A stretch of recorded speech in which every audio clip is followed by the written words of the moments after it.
Hi,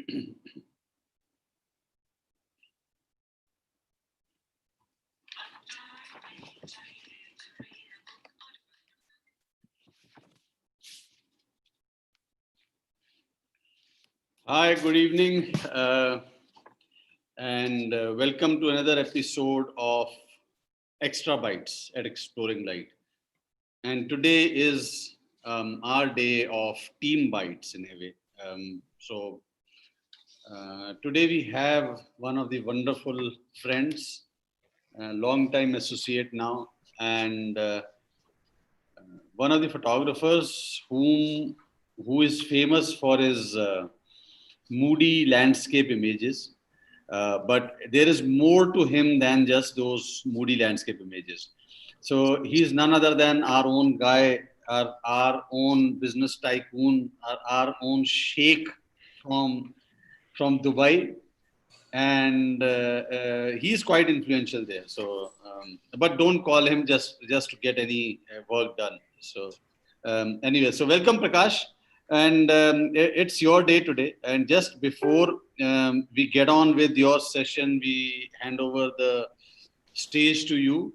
Let me just introduce you to everybody else out there. So Prakash is, as you can clearly see, he is Indian, so he is Indo-Arabian right now. So, and I don't know where he was born and brought up, but he was born and brought up in India. But he shifted to Dubai in 2006, and I will have to take the tip from him secretly that in 2008 sometime his wife gifted him a camera. मेरी wife ने आज तक मुझे कोई camera gift नहीं किया, but anyways, and कईयों की वाइफ करती हैं, एनीवेज ठीक है, पूछेंगे कभी, on his birthday. So and he was already working in the interior and architecture designer as a designer. So probably he started pursuing his photography as a hobby, but somewhere he suddenly realized that his newly acquired hobby has already become his second profession, and that happened, I think, sometime in 2012, if I'm not wrong. And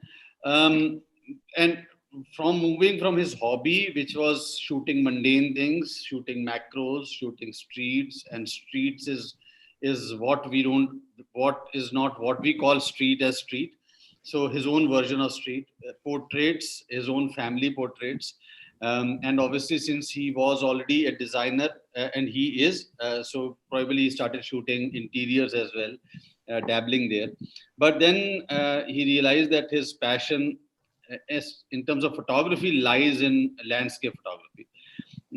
So he is one landscape photographer that we are trying to meet today, and we are trying to speak to, who lives in deserts. So probably deserts have inspired him to become a landscape photographer. And when we talk to him about the kind of style that he pursues, so he says that I do not believe in straight out of camera kind of images. And he goes on to say that for me, my photography reflects the thoughts, the emotions and feelings about the area and surroundings that I am shooting. If the image doesn't speak to me and doesn't reflect what I was thinking, I will never publish them. So, and we will want to know that how many images are still unpublished. So he is multifaceted photographer. He shoots fashion as well, architecture, interiors, cityscapes, wildlife. कुछ हमारे लिए छोड़ोगे भाई. And I was thinking कि मेरे को medal कहाँ से मिले, तो I checked that he has already gotten a gold medal. He is a UPI gold medal winner, and I think more than that, he has been a speaker at the prestigious HIPA Awards, and I think that speaks volumes for what he does. So that is in short about you, Prakash. And so, मेरा एक छोटा सा सवाल है to break the ice. You say that your photography reflects your thoughts. You have dark thoughts? 100%. Okay.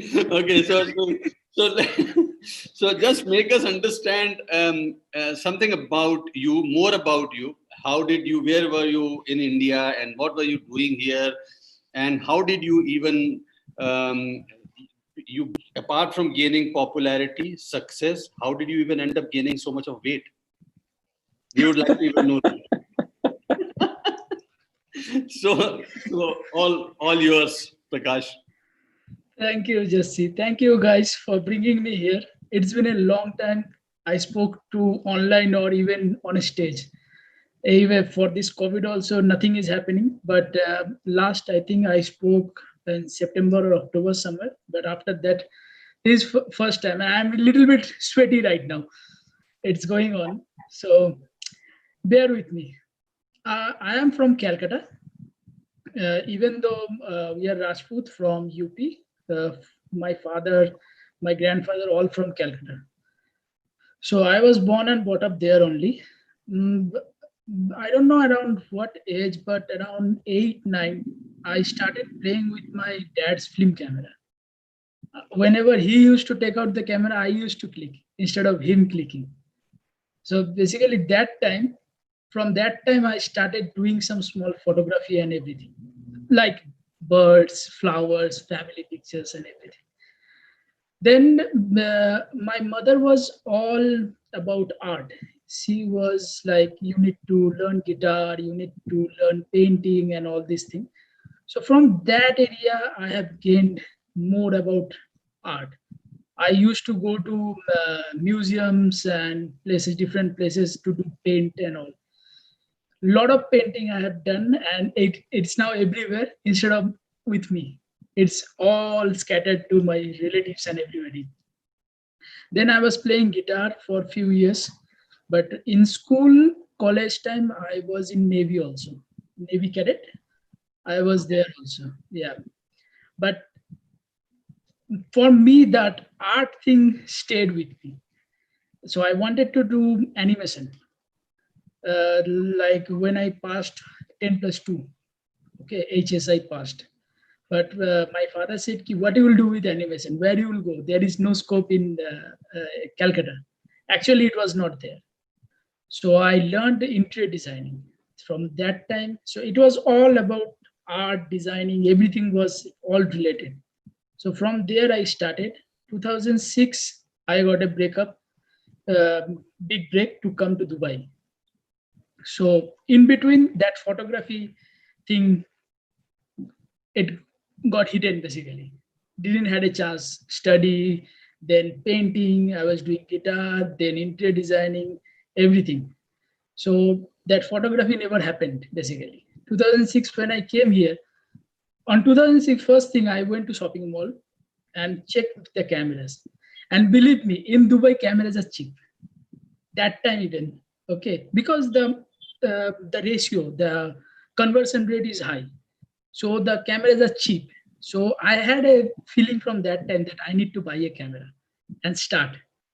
And then in 2008, basically, my wife gifted. She was kind enough, but she regrets now.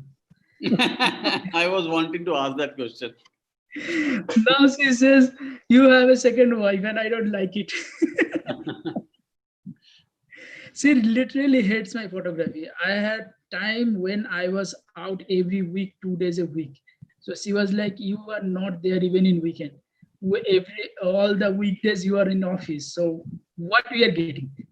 You need to stop doing so much of photography. So if I can share the screen. Yeah.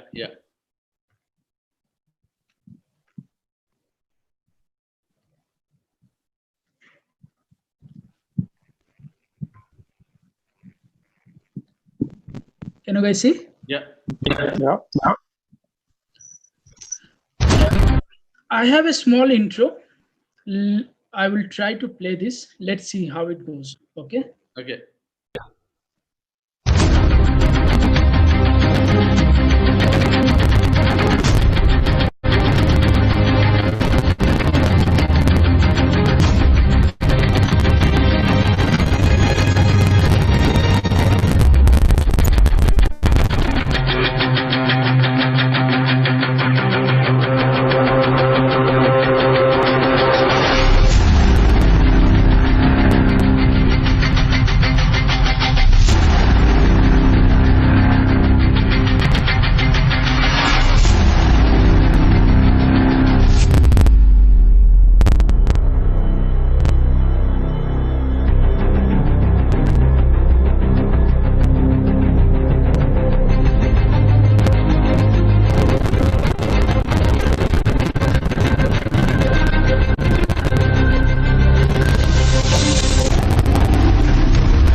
Okay. That was great. I don't know how much it played in YouTube. It Maybe there played, was but some yeah, lag. there was a lag, I think, but that's okay. Okay, so this is a compilation of from 2015 till 2018. After that, I couldn't make a video because I'm Okay. busy. Yeah, you were busy. Okay, so my early days of photography, when I got my first camera in 2006, this was my first image from my house window, basically apartment window. First image, no idea about how to shoot because I used a film camera. So in digital camera, I didn't had any idea how to shoot raw or how to manage the ISO and everything. It was a very new camera. First day I got it, the weather was good. I took my camera out from the window and took this. There are a lot of noise marks and everything, dust spots and everything. Anyway, so this was my So first image. whom should we give credit for this image? The window, the Dubai, the camera, or the Prakash? Camera. I just clicked it.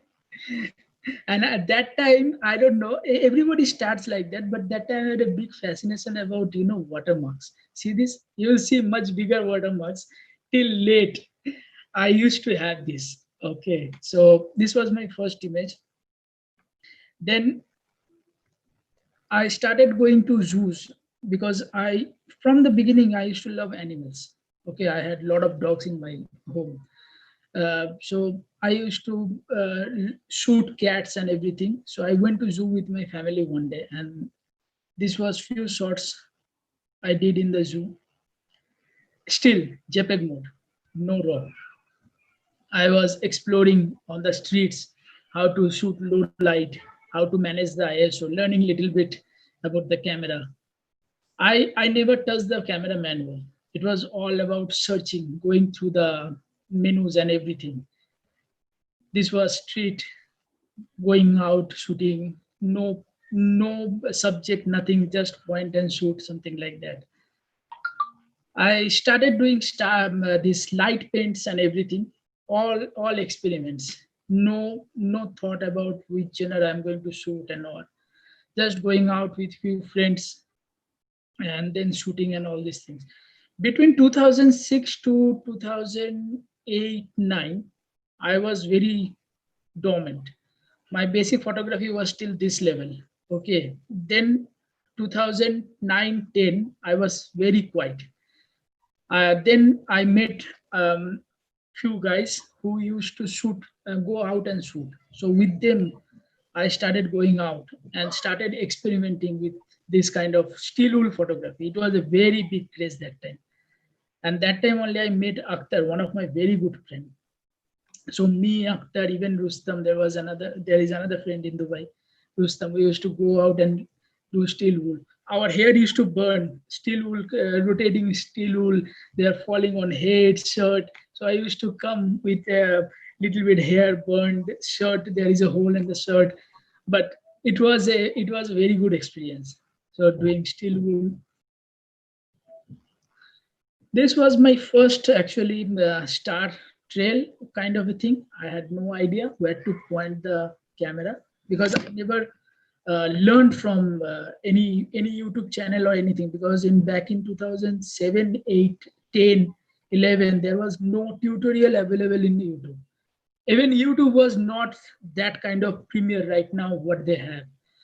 Even there was nothing available. Even FB was very new at that time. We used to share in FB, that was like few friends. I had around 10, 15 friends. I used to share like that. So this was my very first start trail without pointing the camera anywhere. No North Star, no point, but just keep a foreground. And I used to have a this fish lens. I used to use that because that time I had only one fisheye and that 1635 something f4. It was Canon. My first camera was Canon 60D. So high level of noise and everything. Even this one same with fisheye camera. Then later on tried to straighten out, but no luck. But by that time, I found where the North Star is, where to look for the North Star. First Milky Way, all blurred, orange, light glow, everything. Second Milky Way, when I went after a few months, I got an idea that how to use the color balance, color temperature, how to use the raw. So this was my second Milky Way image, which changed drastically, but not enough, good enough. But managed to shoot in raw, then managed to balance the color. So actually, even that time I was not editing. This was pretty much from the camera, little bit edited in Photoshop because I used to know Photoshop, no Lightroom that time. Used to know Photoshop, so little bit of saturation, colors, and this. So that was my second Milky Way. Started experimenting with cityscape because since I was in a city and going out was difficult task because we have to go drive like 1 hour, 2 hour away from the city to get any good amount without light pollution. So that was very tricky part for us, even for me still now, because there are work and then family and everything. So started doing some playing with some cityscapes. So this was my first image of cityscape from Burj Khalifa, again with family. So after let's say uh, around after 2 years, when I started going out with Akhter and all, we went for a drive, and that time I created this silhouette. It was a very new thing for me, silhouette shooting, and it was very easy to make. Make your camera aperture fast and ISO low and create a silhouette. Again, that time I was doing high kind of vignetting on the side, but this image actually got published in one of the local magazines. Even though when I see this image, it's very funny. But this was published in magazine and it was exhibited also. I don't know why they selected this, but I was lucky enough. Started playing with tricks. This is actually not a composite. I had baby dinosaurs, my daughter's baby dinosaur. I used to hold them in front of my camera and take picture. So I was not doing composite. I was doing it in camera. Okay. Okay. 2, 3 images then merged into one image, but not a composite. It was shot there. Later on, 2000, fast forward 2014, 15, I felt that I haven't gone anywhere in last 6 years. Nothing, have done nothing, no learning, get nothing, because we had a lot of big names here, but nobody used to share that time. Everybody was in their shell. I will not say arrogant, but they were all in their shell. They used to talk to in their level of photographers. When we used to ask, there was no answers. So I was very pissed at that time. But why people doesn't want to share? What is so complicated in sharing? Why people doesn't want to talk to those photographers who are in lower level? Let's say beginners, amateurs. So I was very pissed. Even people that time used to charge a lot of money when they used to teach. Basically, it is not everybody's forte to buy those kind of teaching and learn from them, because they used to cost like 2000, 3000 dirham. 2000, 3000 is a lot of money. Even like 2000, that 2012, 13, 14. So I started bringing people. My first instructor I bought from Netherlands, Adrian Sommelin. 2015, I think. Yes, 2015. He is a big time advertisement photographer, and he creates something like this. So when I first bought him, it was a big success. Everybody loved it because I priced it very low. It was very less price, something within like 700, 750 dirham. It was a very big success. So that after that, I bought Deb Brosa. He is a fashion photographer, and that time I managed to crack sponsorship with Nikon, with help of another photography um, community. So that after that, I bought another macro guy. He is from Jakarta, Sheikh Guho. Some then that Shikagoi. yeah, you know, right? Yeah, Shikagoi. That macro guy. Yeah, macro guy, very good. It then again that was a big hit, and these two, the last one, Debrosa and this one, we did it for free because I had a sponsor, no charge. At that time, nobody was doing that, not a single one, and I started doing that, and that by that I made a lot of enemies. Still till now, I have a lot of enemies who doesn't want people to share for free. Now we are doing a lot of free things, but in that time 2015-16, no chance, because they used to charge premium money and I was doing it for free. Later on I bought John Cosmopoulos. He's a very good guy in black and white. I really admire him, and lot of my fine art images inspired through his images. So this is 2015. So between 2014 to 15 I was so much active, group, bringing people from outside. And imagine at that time I was talking to everybody, bringing them in Dubai, spending, giving them their air freight, giving them their hotel, giving them fees or whatever is possible, bringing them and doing it. I was very much active. Then me, Akhter, and there is another person, Wahid, we decided to open UAE Landscaper because I was doing it alone. It was getting tough for me. I needed support. Like we are right now. Me, Akhter, and Wahid was like that.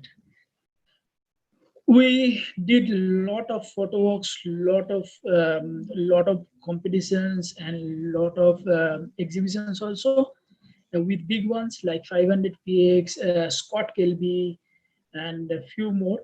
And we had many sponsors that time, because this time except me there was another photo group called Photo Walk, that was for Subodh Sethi. He was doing, and we started doing it.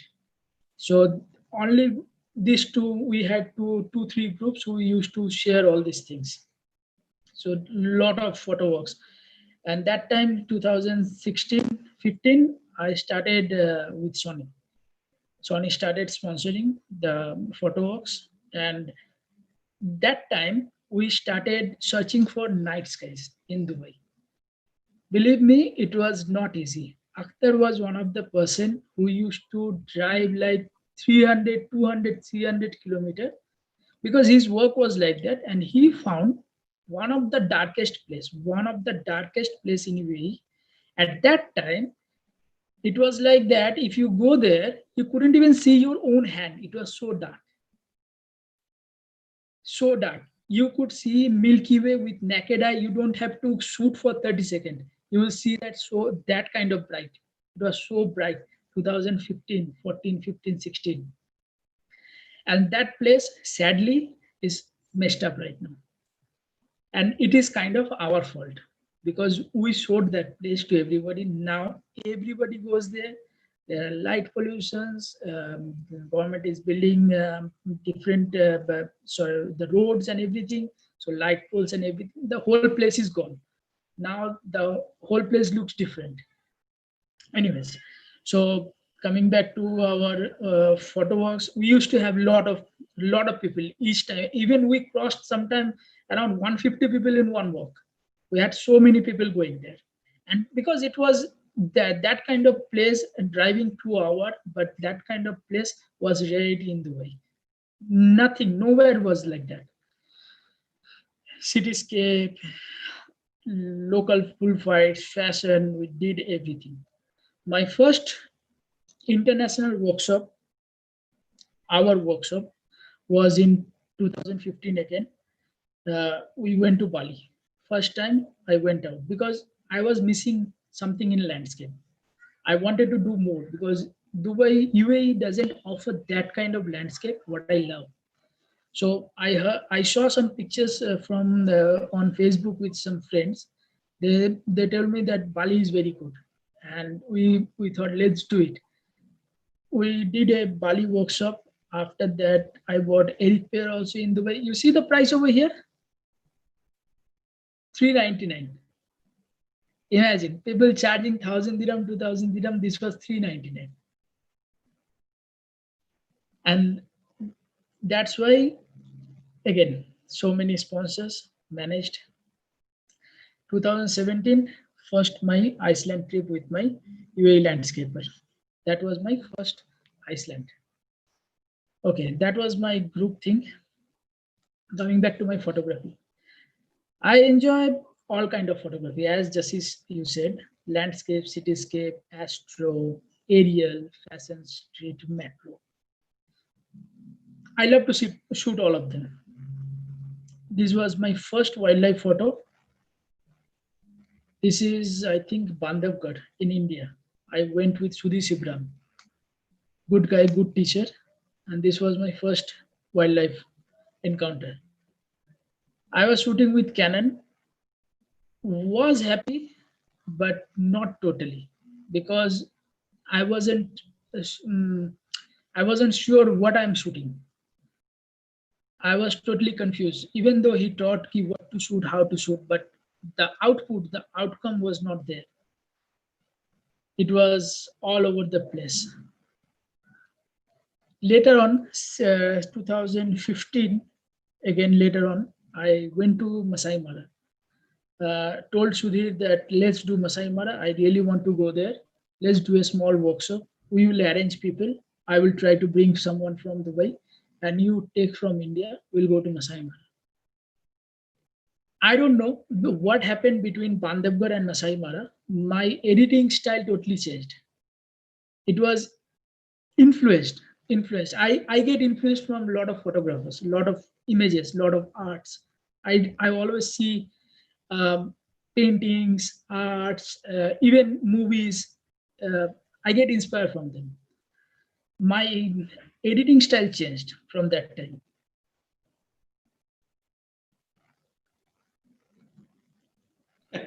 I was more on fine art. Sorry? Akhter is saying your first wildlife was your first selfie.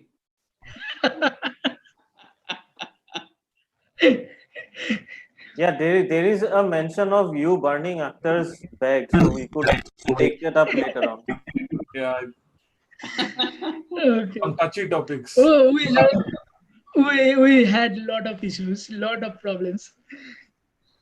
So in Masai Mara, I found that I really love wildlife photography, and I was doing this kind of images. And this lion image was one of my most published image all over the internet at that time.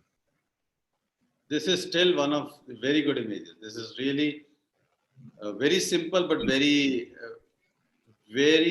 powerful.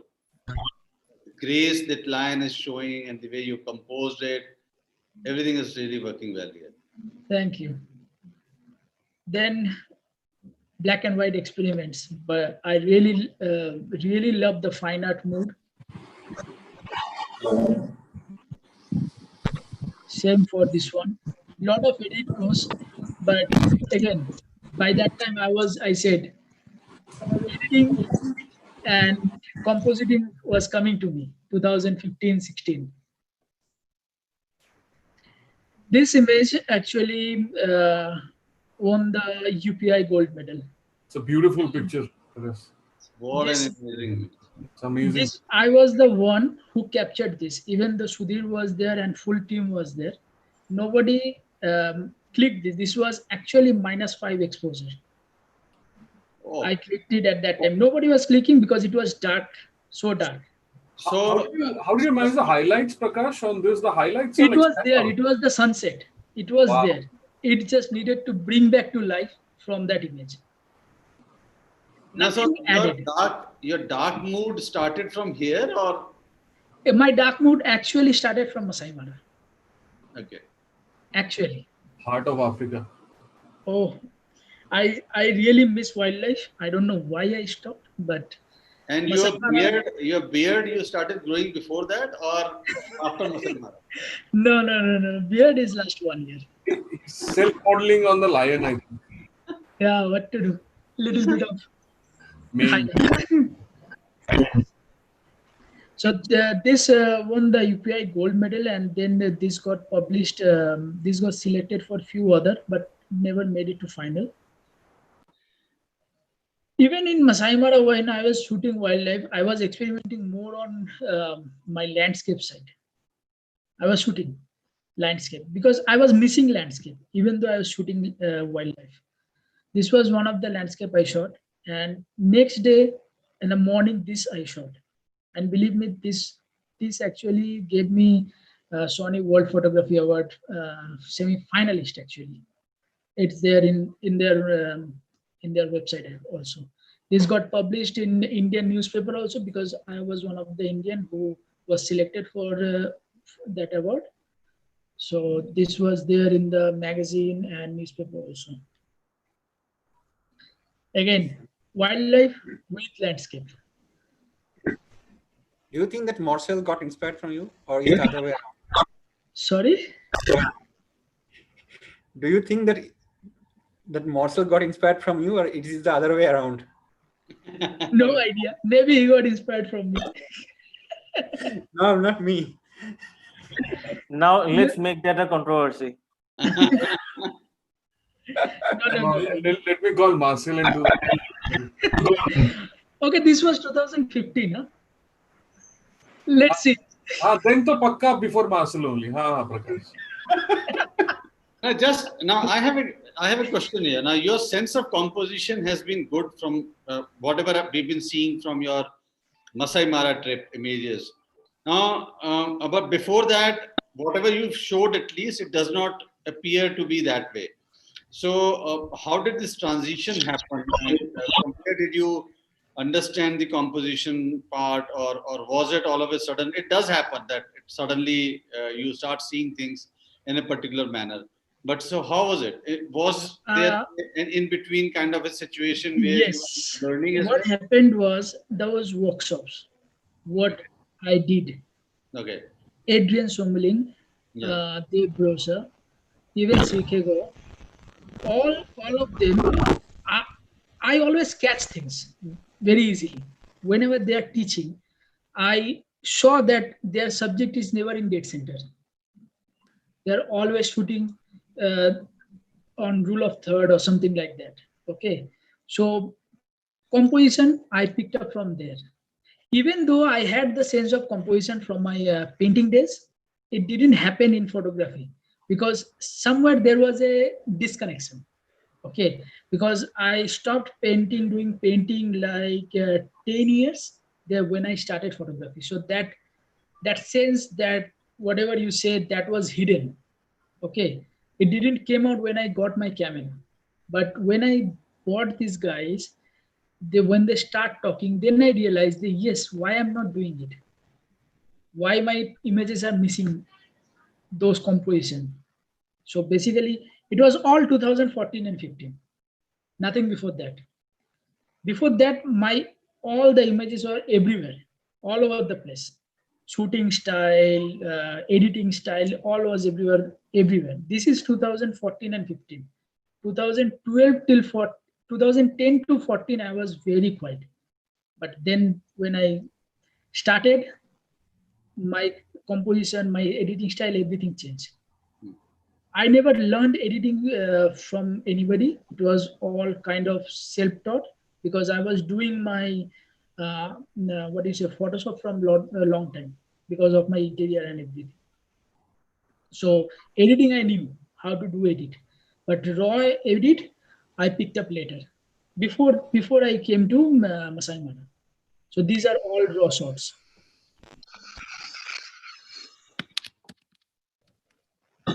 Coming back to cityscape, Masai Mara happened, but cityscape was one of the place in Dubai which I was always there. Again, believe me or not, Masai Mara when I went, this is also 2014-15 this image, but Masai Mara when I went, I rented so much gear from I don't remember in India. Sudhir bought them. I rented so much. Sudhir asked me, "Is this for everything for you or those guys who are coming with you?" I said, "No, it is all with for me." I had 3 cameras, three 5D. My goodness. I had 70 to 100. I had 300. I had 600. I had a small camera, Fuji camera, with me. And literally, even if you ask Sudhir right now, maybe he remembers, they used to call me click click because my camera was always on. I was clicking all the way. Whenever I'm in the car, I'm in the safari and everything, I was clicking everything, literally everything. He was like, "What are you going to do with these images?" I was like, "I never came out. This is my first outing. I, I am loving whatever I see over here." I still click, but more selective.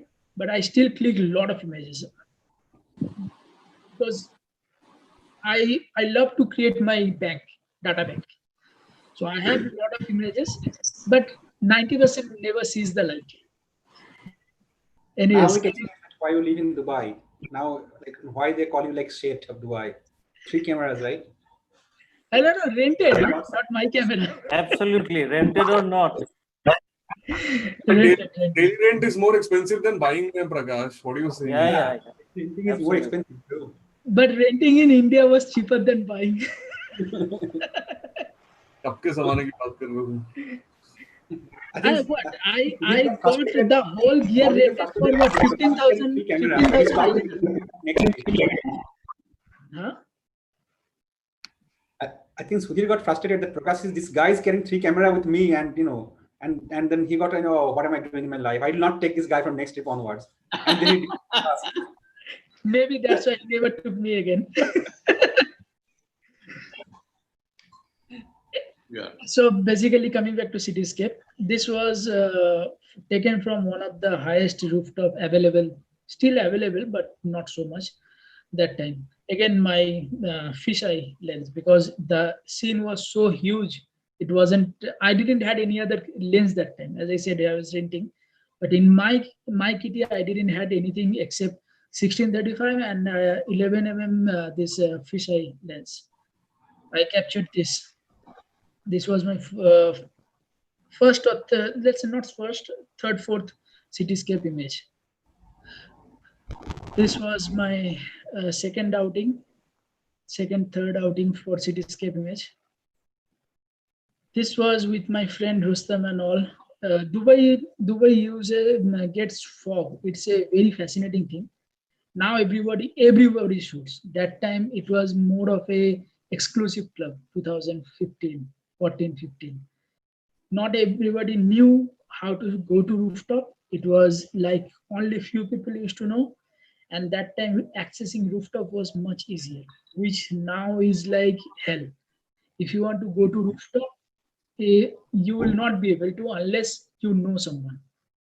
And it happened because a lot of people went on the top, balancing, dancing on the edges and all, and that made our access more blocked because of them. And there are I would not name those photographers, but there are a lot of photographers who just takes people whom they don't know for few days. They go up, they take selfies and they shoots on standing on the edges. And what happens, basically authorities come to know and they blocks the areas, because if something happens, it comes on them. And these guys are becoming selective. Now rooftop access is one of the hardest. That time, 2015, 16, 17, we enjoyed rooftop like anything. It was open. A lot of rooftops are open. You could go and shoot how much you want. Nobody used to be there. But now it's all locked. Security is sitting there. No chance. So this was one of the foggy night. Again, with my same lens, fisheye lens. This was taken from Princess Tower, one of the largest residential tower in Dubai.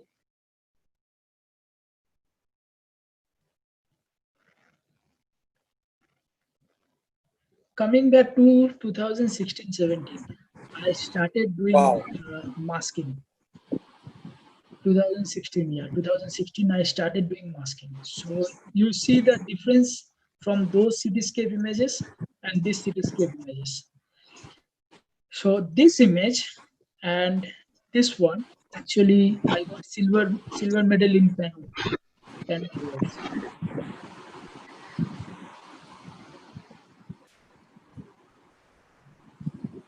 And I do shoot a lot of panoramas. I love to shoot panoramas.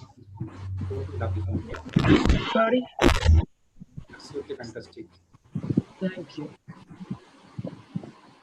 I mean, last 3 images are kind of, I think now you are kind of like shaping up slowly what you are kind of, what you are trying to be. I'm still learning. Learning never finishes. So still learning. I mean, it's true, but last 4 or 5 images like in the cityscapes is like astoundingly beautiful. It's amazing. Yeah, but I believe masking helped. Luminosity masking. So what changed? Like what changed? What did you shift from your usual processing in 4 or 5 images back, and then and then these 4 or 5 images? Like what did you change mainly in the processing? Like what were you using more predominantly, or what were you using less? Let's say more understanding about the light. If you see the remember those previous images, the timing of shooting was wrong. Okay, I was shooting in dark. Shooting in dark never gives you good output. So these are all. Sorry. Now you're shooting in dusk instead. Yes, sunrise or sunset, or there is cloud when the blue hour is there. So that gives you a lot of control on the light. And then I changed my editing style also. Started using masking, so separating layers and editing each lines separately. That gave it a lot of control. So this is again in blue hour time.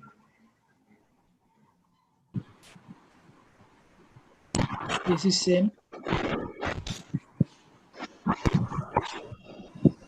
See, even this image where we had a nice access over there, and this have the best view of Burj Khalifa. But because of few people, now this whole tower is closed. Nobody can go there, and we are suffering.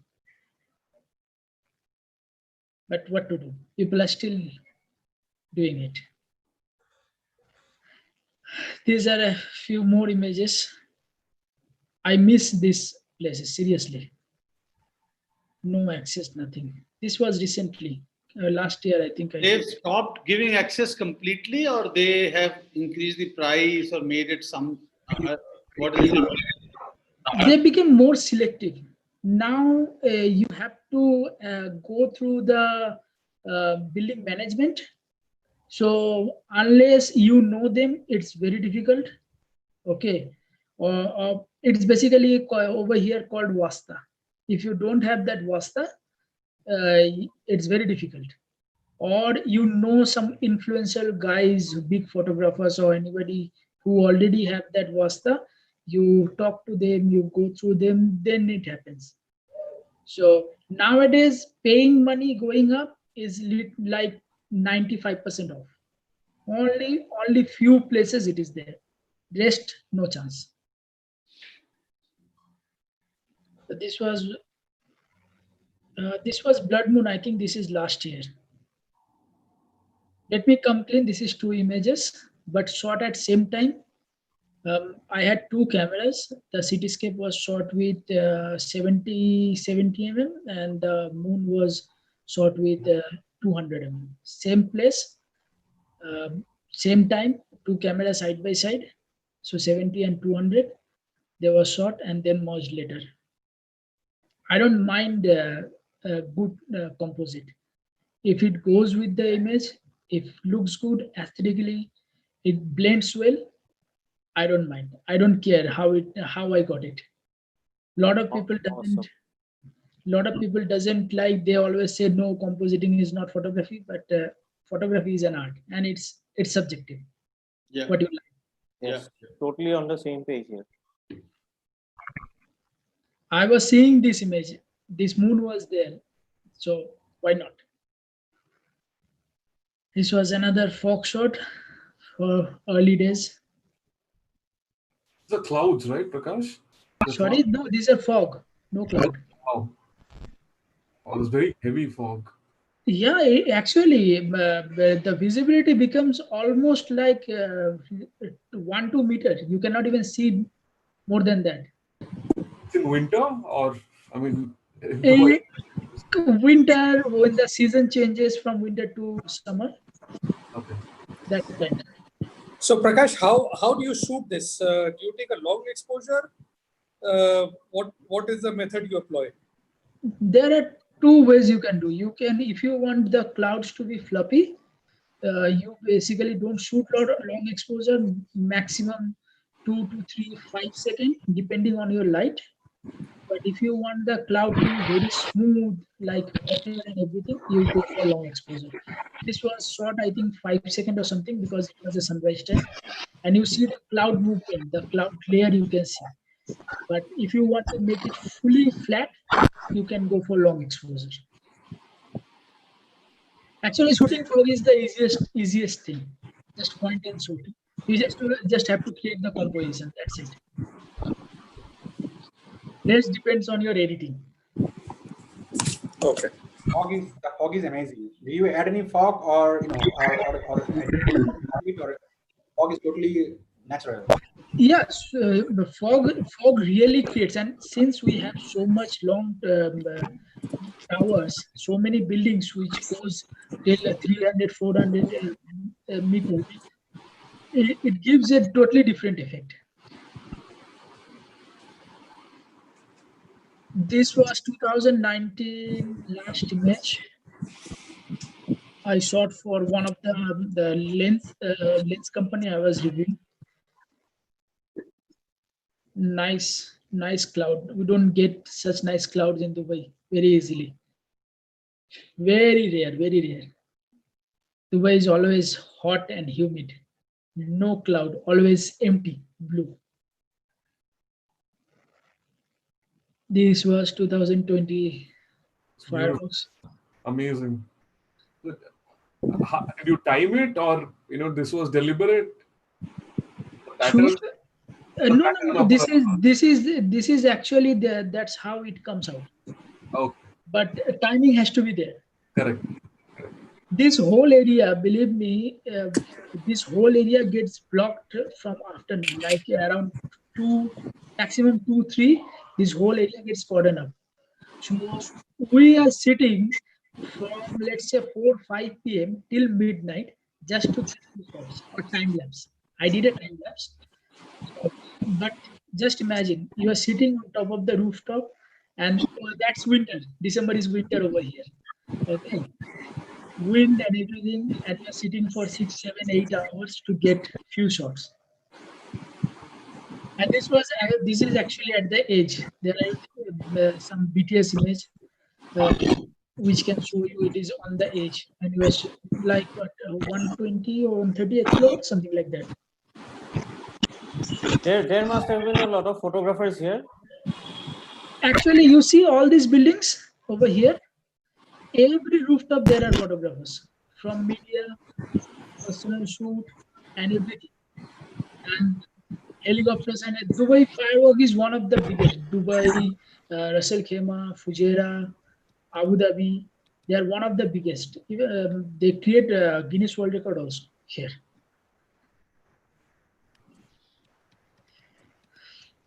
This was the. What was that event, Prakash? I think I missed it. What Sorry, was this that one? event of the fireworks? New Year. Okay, New Year. Yeah. Not Diwali. Not. No. This was out of the camera shot, not masked or nothing. This was shot in the 600 mm. Big craze goes on when there is big moon happening or red moon happening. or those kind of events is having a lot of craze goes in Dubai. Everybody trying to shoot, running behind moon, sun.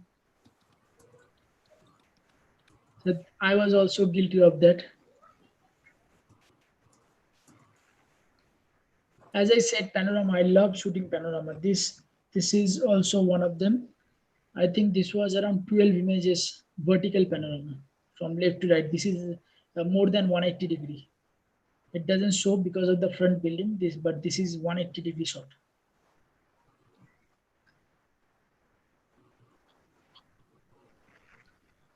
This is my biggest panorama, around 220 degree, and this also been published.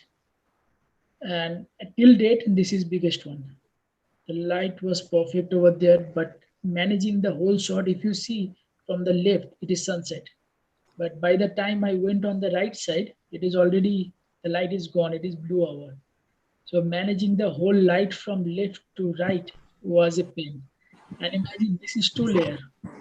Top is 1 layer, bottom is another layer. So I was shooting up and down, up and down. This is around 36 image. Yeah, this would have been a pretty tough shot to- It is. Sorry, your voice is cracking. Madhuri, there is a lot of induction sound coming when you. Oh, it's not me. I think it's Sandeep. No. I think it's Madhuri. Okay, now it is not there. Madhuri is on mute. It's Okay. not him. So Okay.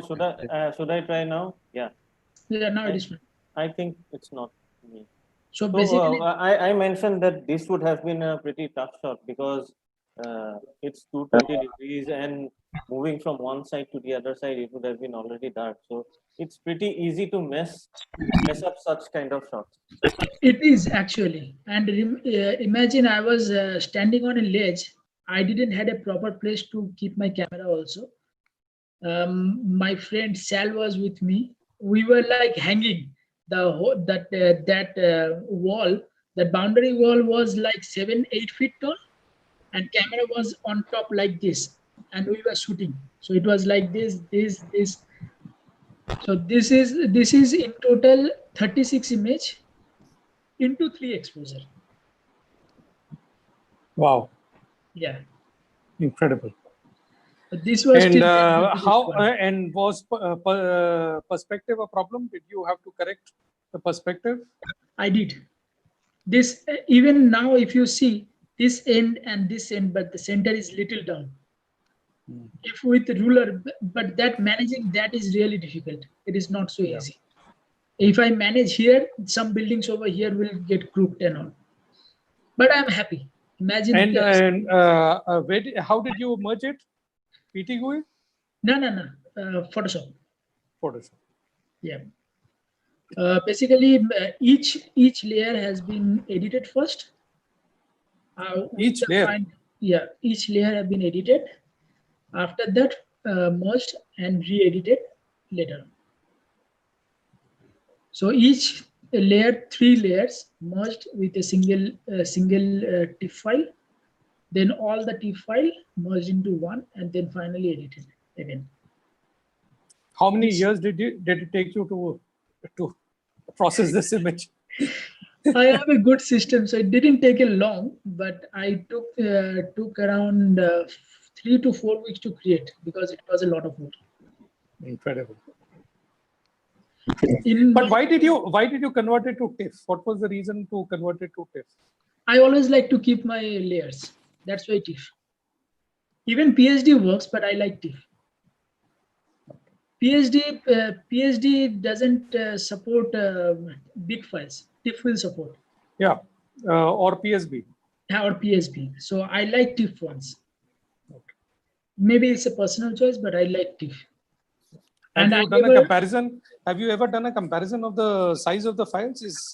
I think TIFF is significantly larger than a PSB. TIFF is larger. Yes, TIFF is larger. Like files. They are like huge. Yeah. Strong. Yeah, TIFF is larger. TIFF. Okay. TIFF is larger. Yeah. Definitely.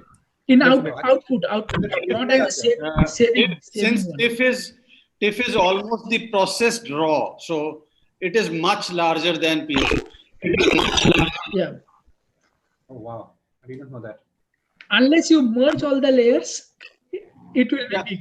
You can make it, I keep all the you layers can and make then it save the smaller, PSP, but not the single layer. That's why my PSPs are like 2 GB and minimum starting from 2 GB. No, this file is 15 GB. This whole file. Wow. Oh yeah, 30 raw files, so it would be bound And to happen. this is shot in A7R3. Imagine if I shoot in the A7R4, it will be dead. My And you were computer will be shooting dead. Sony long before like Sony has been even established. You should.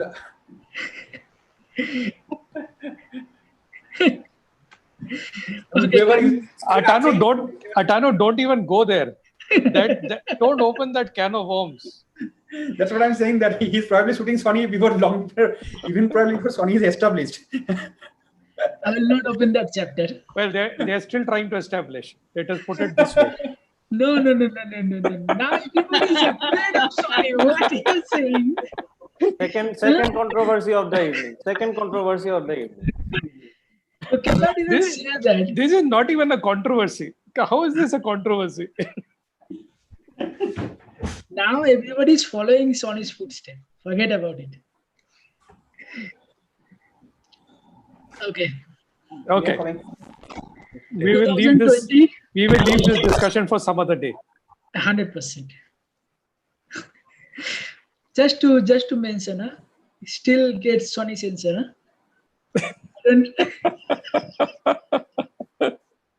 guys, Okay. let's talk photography. Let's not talk let's not talk BJP and Congress. Okay, so 2020 I started with a very good note. I traveled to Kuwait for one of the workshops. I thought I will be traveling to many places in 2020. I don't know what happened. Maybe you guys know. So this was in Kuwait, one of the shot, and coming back from Kuwait, this was my last shot before COVID started. We thought there will be fog. Me, my friend Rustam, Riaz, all of them went out. But fog never came out. It was just a little bit of haze and all. But this was, the last image I created basically. Then everything changed. So this was cityscape. Cityscape is still there, but landscape, this is my main love. This was the first group we went to Oman with. This is Akhter. That's me, of course. And this is Wahid. We three opened up the group, UAE Landscapers. And this is my good friend in Dubai. We went to Babar Bhai, maybe few of you knows. So we went to Oman. That was a big kind of exploration. 2 cars. We went to so many places in Oman and nobody goes there. Such places we went. This is one of the shot from Oman. This was again in 2015. Each genre I'm starting from that beginning time when I started photography and started doing the edits and all properly. So this was again 2015 when we started going out within UAE. This is in Dubai only, Malia. So the place is called Malia. You see this edits over here, this one and this one. This was my early days of editing, 2015. This is when I went to Bali. My biggest mistake in life, I will not name the camera brand, but I took that camera and I think why I took that camera. I wasn't able to get the outcome. I don't know what happened. Maybe it was the problem with the camera or maybe whatever.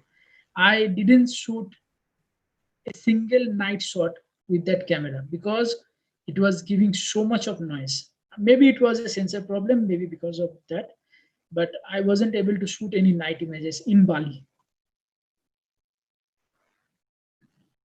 This was published in Nisi's first book, not the book you guys have. Before that, they published another book in there. This was published. I was promoting Nisi that time, and I was the first one who bought Nisi in Middle East. Everybody said it's Chinese. Nobody will buy it. It doesn't have the potential. Now look, everybody has Nisi.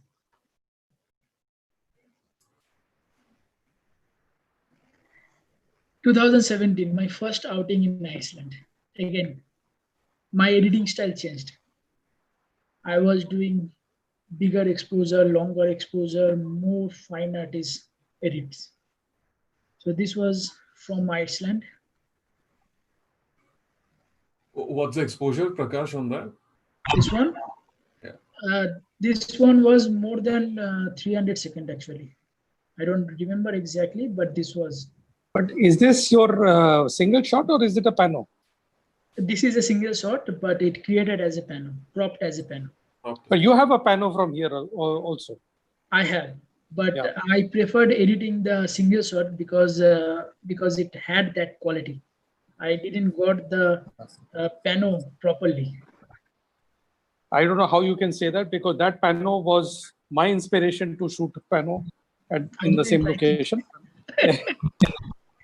I didn't like it, but Okay. I like the pano. It covered so much area. Exactly. So I cropped it that way. This is actually pano, 2 row again. I think 12 images, and you know how difficult this place is. Shooting, constantly wiping my filter and shooting. This was I can vouch for it. Yeah, and this place is slippery. most difficult place to shoot. And Most low- difficult place. Similar to what Himadri did, went behind the waterfall. But there is a path, but that's slippery. My God. And with my weight, I really feel scared to go there. I fell down there twice, by the way. Me and my wife were there, and I was like really confident, right? Because like muddy hikes is like not new to me, and I was running, and because I was overconfident, I slipped and fell. Thankfully, my first time I saved my camera like this, and I got a little bit hurt, but yeah, I mean, I That totally didn't happen till now, but really difficult place to shoot. And we had wind, which was blowing inside, so all the water was coming inside. By the way, shot with Sony, huh? It was dripping water. Looks like a Atanu, why did you run? He was excited. there is a reason. So so there's a nice light on the other end of the sky horizon, and I was feeling that it's going away. And even back then, I think it was 2015. It was so crowded that photographers were all lined up, and the light was going away. Somehow it gave me a sense of panic. I did not get the light. I did not get anything, or like any worth of a grain of. But regardless, I fell down, and all my cargo got like really muddy, like twice. I kept it as a memento, by the way. I did not wash it. I kept it. So you got something, nah? You got mud. Yeah, I got mud in the cargo, and I kept it. By the way, I kept that cargo. I did not wash it because it's mud of Iceland. It's a stamped. वो Kajaria tiles पे आया था ना Kajaria so So this is one of the difficult. There is another shot I will show you that was more difficult. I will explain why. So yeah, my love of pano continues. It will continue. I really love to cover a bigger area than a single shot. I always loved it. So again, 3 exposure, total of 12 images pano. Wow. This is from Xtra. Horrible weather. Only for what, 1 minute? Nobody got this shot actually over there. Only for 1 or 2 minutes it opened up. Rest is editing. And this is one of the place I went 6 or 7 times. I failed to make except anything good except this one. There is another image. Except 2. I didn't make any images. Wow. This is from famous Norway. There was a big incident happened over here. we were all shooting. We were all inside the room, and nobody was shooting outside because it was raining.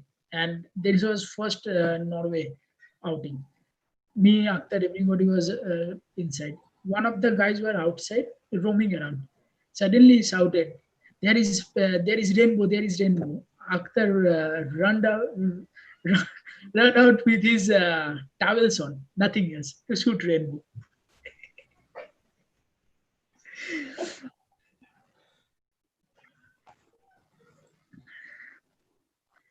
This is again shot in Norway, Northern Light. Except last year, I am still unlucky for Northern Light. Only last year when we went out, that time I got the best Northern Light. This was my favorite image from Iceland. This place just gave me what I needed. I have created so many versions of this place, and I have more to create. This is again 240-second or something, plus for the starburst, so sunburst. It was three images actually, merged into one. This is not a pano, right? Which one? The previous one.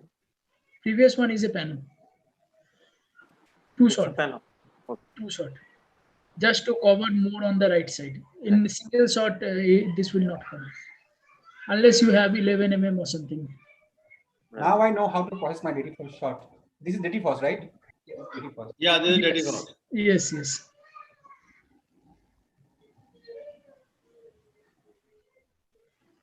This is also one of the favorite place. Only got lucky one time. Next time when we went, the weather was bad.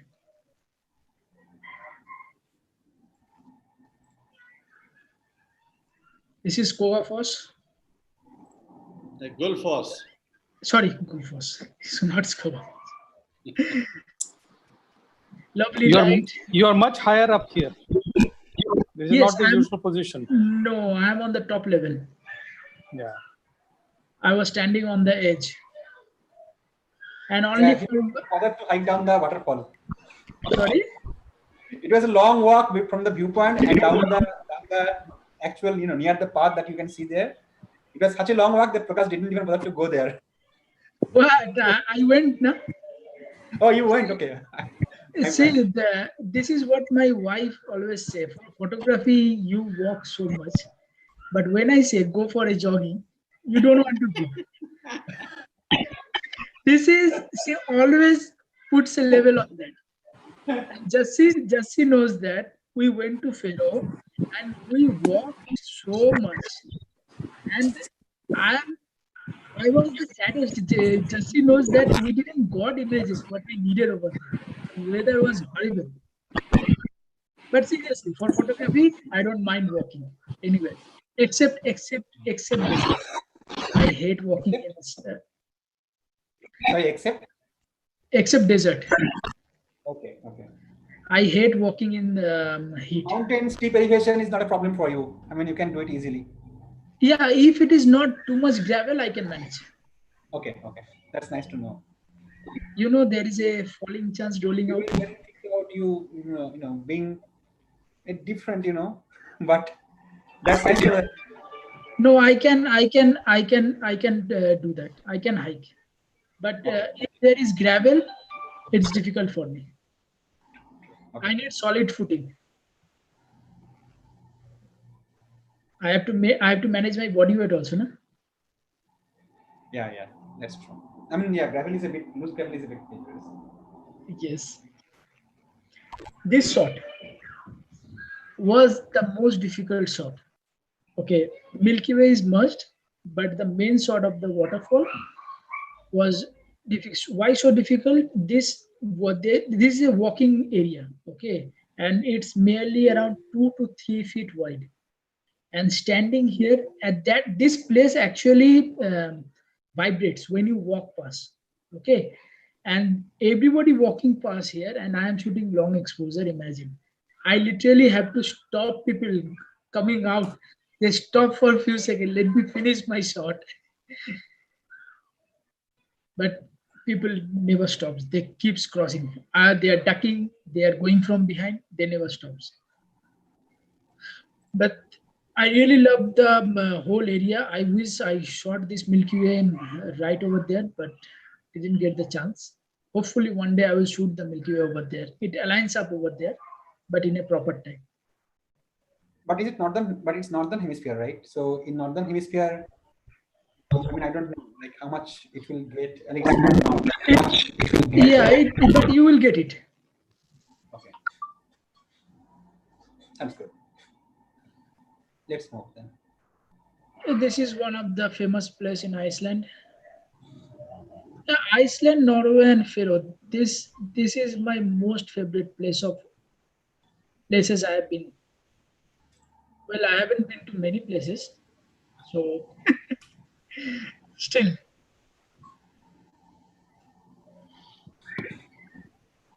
So this was kind of a fine artist for the ice. I love this. Which one? The previous one? The ice one. Ah, okay. So yeah, this is the second image I got from Western. That's it. After going 6-7 times, only 2 images. Imagine. Again, panos. My love of panos continue. That was one of the largest from Western I have shot. This is again the ice beach pano image. This is not Ice Beach, yeah. This is Jökulsárlón. Ice beach is on the opposite side, now. Yeah. Yeah. I thought that they were the same. Kind of, just left and right. Ice This beach is, on the this left is side. this is the lagoon. This is the lagoon. Lagoon. Lagoon. basically. Here After the bridge. yeah. So here those ice chunks flow from here, and then they are broken up by the waves and they are thrown on the other side of the beach. Next side of the bridge. Yeah. Yeah. Yeah. Yeah, There is basically, another place here like called left or right Fjallarlón, of the bridge. very nearby. Did you happen to visit that place too? Which area? The Fjallarlón, just before Jökulsárlón, there is another ice beach, second ice beach. It's No, called we have not Fjallarlón. been there. No.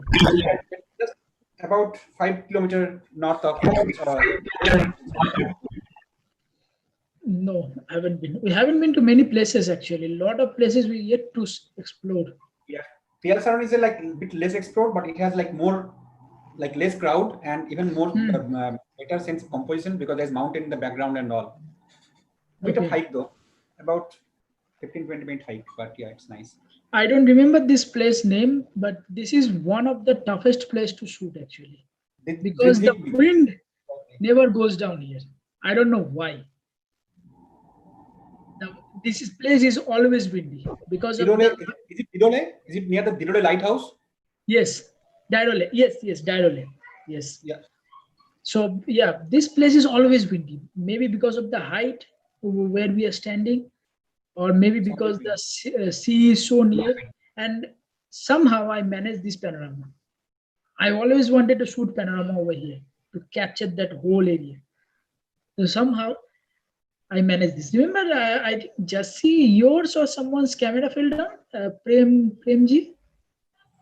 Not camera. It was somebody else. Yeah, that I think Sadarji. He fell down himself. Oh, he fell down. The camera. It was so windy. Imagine. Yeah, and so he fell down and with his camera, tripod, and everything. Yeah. But I managed. I always carry heavy tripod for this kind of shoots. That helped. Actually, on a lighter note, so whenever this wind blows, so the tripod and camera tries to hold on to Prakash so that they know that they will be safe now. Yeah. I am their anchor. I'm their anchor.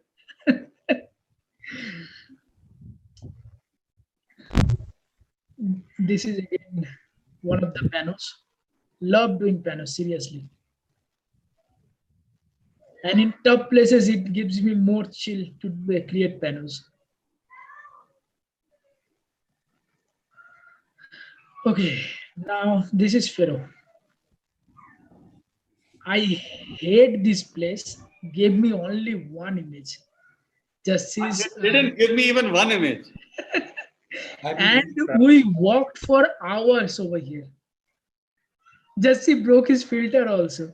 I almost lost everything. I almost lost my camera, almost lost my tripod, and then I could not take courage to create even one shot.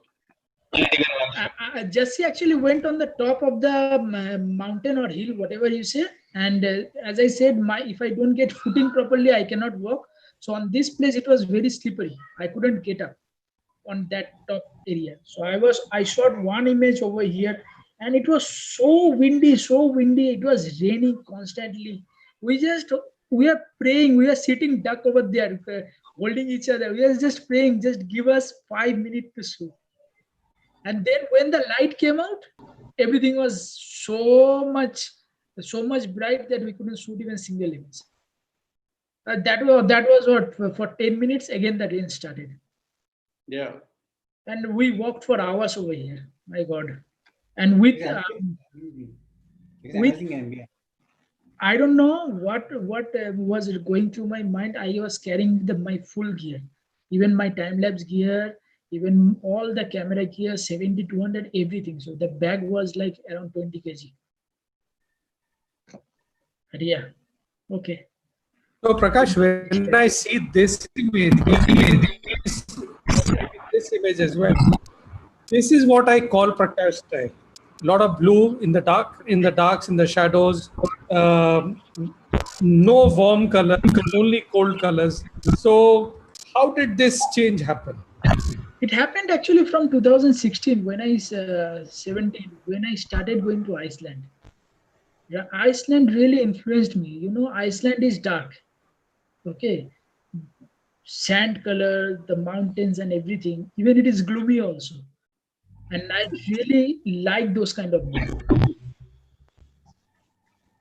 I don't want to. I really don't want any brighter image. Even my previous images were never not much bright. I don't like processing brighter image. I have so much images, but they're not in that kind of mood which I would be creating. My friend says, "Ki, if you have so many images, why you are not editing?" Because it is not the style I want to do. So yeah. Believe me or not, from Pharaoh, I got only 4 images from my camera. What, 5 days we were there? Yeah, I think same here. Not more than 3-4. That's for 5 days. Not even one per day on an average. Yeah. No. Most of the places we didn't got. This was another image. Most of the places we didn't got a single image. Rainy, bad weather, nothing. So do you think it was because of bad timing, or it was just weather? No, it was the phase. It was the phase. When we moved out from there, few people went after us and they got good images. See, Madhuri, the problem is with these kinds of places, Faroe or even Iceland, is that they are tropical and they are almost islands in between. So the weather is totally unpredictable. Totally unpredictable. You just have to be lucky. Yeah. In Iceland, they say ki if it is raining or snowing, just wait for 1 hour, 2 hours, or just run away from the area. You have to drive off to get a good one. It's a myth, and it didn't happen like many times in our case. You know, it rained for 14 days, and we drove for like one end of the Iceland to other end to get just a glimpse of clear sky. But for 7 days we were like blocked. Sometimes I think this happened in 2019 for us also.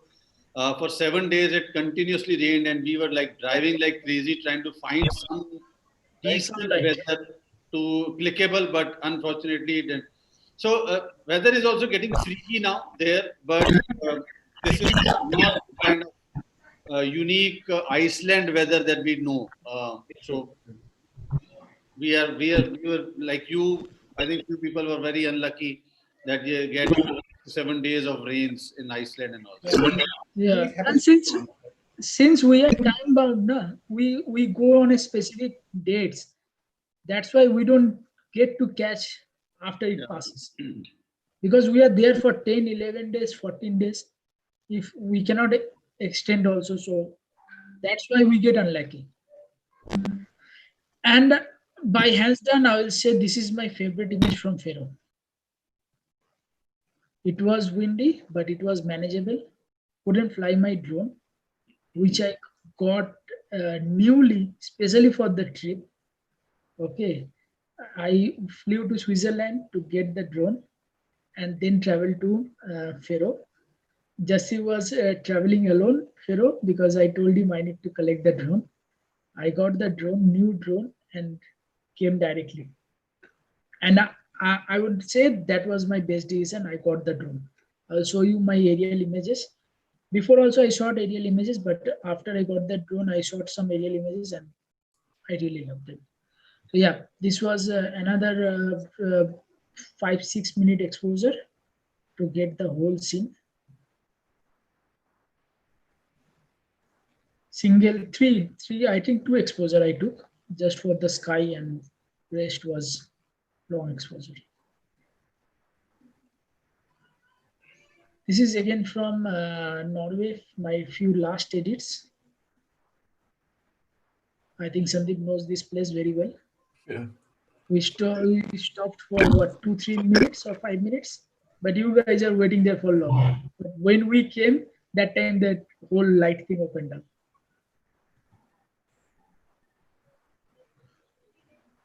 This was also from Norway. Love this beach. The color of the grass and the sand, that contrast is too good. Very pretty place, right? Need to go back to this place. There's so much to explore, but again, rain came in. It's a very pretty Seriously. place. It's a very pretty place. It is. Love that place. Sorry, guys, if the images are dark. Hope you can see. That's what your character, right? You are Thou all shame, spot O on. Dark Lord. Actually, I face problem with printing. My printing guys always complain. We are missing so many things. It is dark. I sell a lot of images online to my private clients. It goes through my website, and they love the dark images. That's why they buy. But my printing guys, we are wasting so much of ink. We really need to charge you more. What? What can I do? Even if you print a normal color print, the ink will go on. No, we are using more black. Okay, what to do? There is also a very famous place in Norway, Rain, I think, right? Rhine. Rain. Lives up to the name. Always rainy over there. This is a single shot, but this one is panoramic. Nice. Wow.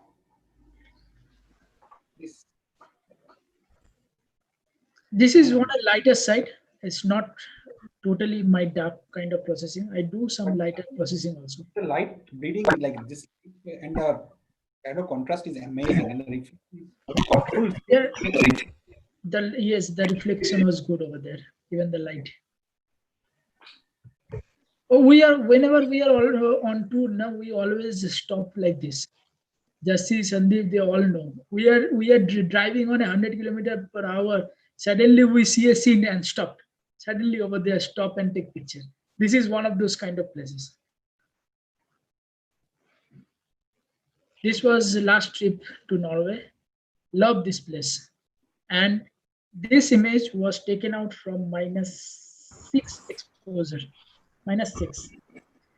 I had only this light to play with. When I shot this image, I had only this much. Rest all brought back. Yeah, so I have a question here because I wanted to ask this question to you. And before I ask this question, I think I want to share something with everybody.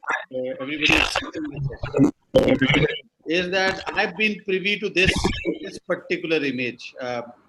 I was not there exactly with him while he was shooting, because it was extremely cold and I was sitting in my car only.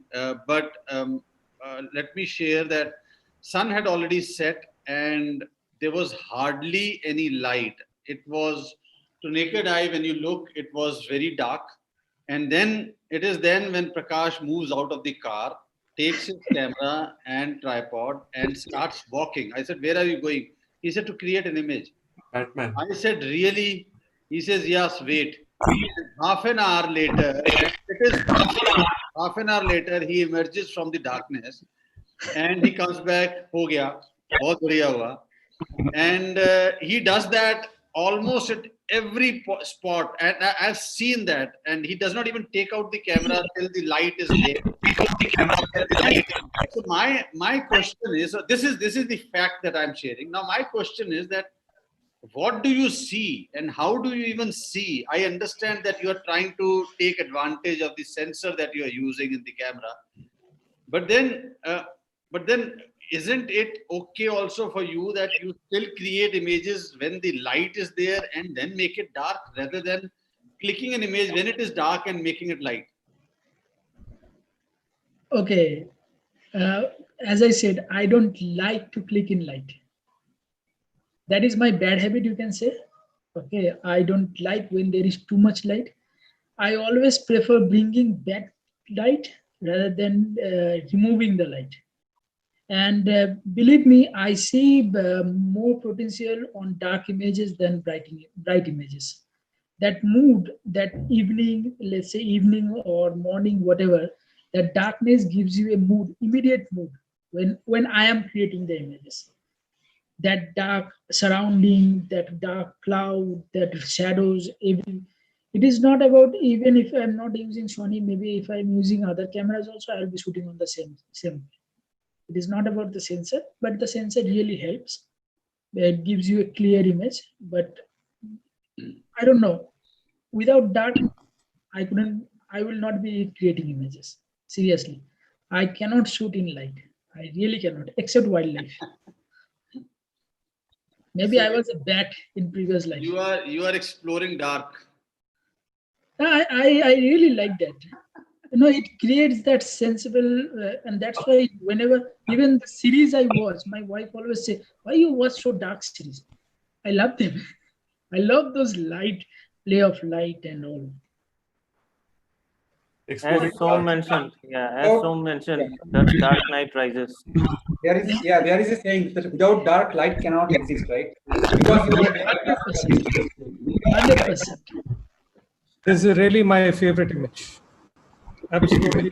Yeah, because I was floored by when I saw this image having come out, because I was sitting there and I said, man, what is this guy doing? It was very windy and the temperature was freezing cold, freezing. I mean, it was almost impossible to come out of the car and even stand there for a second. And this guy he just comes out and walks almost 500 meters away and goes on the backside of the church.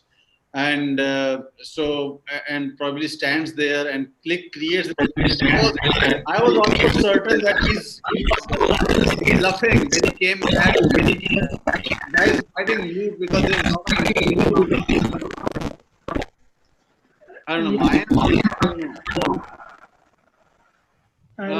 know. Somebody's mic is. Can you mute right now? Just let's see. Okay. And when he, no, you are maybe Sandeep can mute little bit. I'm not using any mic. Okay, now check. Now it's not there. Yeah, now it is not there. I think the interference coming from your side. My side? No, Sandeep's side. Nothing is there because I'm not using any external mic. Anyways, so when he comes back and when he says that image, I have got the image, and I really thought to myself that he's bluffing, and because it was too dark. It was too dark. It was almost like a midnight kind of the darkness when he emerged back. And when I saw the image, I said, "Man, that was slow walking." I shot little bit before. Oh, I have 3 or 4 passable images from this location, and as usual, Prakash has the best one. No, you also got a good image. Okay, this was, I have few close-up, but I don't normally post them. Few, I really love the mountain series I was creating. I thought I will be shooting more, but then again, traveling stopped. I really fell in love with mountain close-ups. I have around 5, 6 images. I was about to create a series. Let's see, hope it happens. Really love the mood and light, how it blows over there. I love bringing back the light actually. This much light was not there, but it was visually, it is there. Yeah, I know. I can vouch for this place also. Yeah. I think it's the same place. Two of us were there only. Yeah, yeah, yeah. And this was Norway, the best light show we seen. Seriously, My goodness. How my can we goodness, forget it? we were running everywhere, from left to right to catch the light with composition, good composition.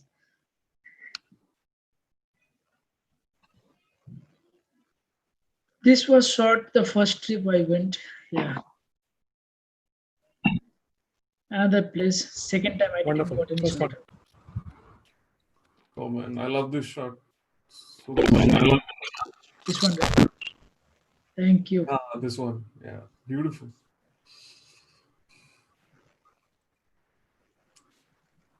This is from Amsterdam, another place. Last shot reminded me of like one shot probably by Posati or one Pablo Miguel.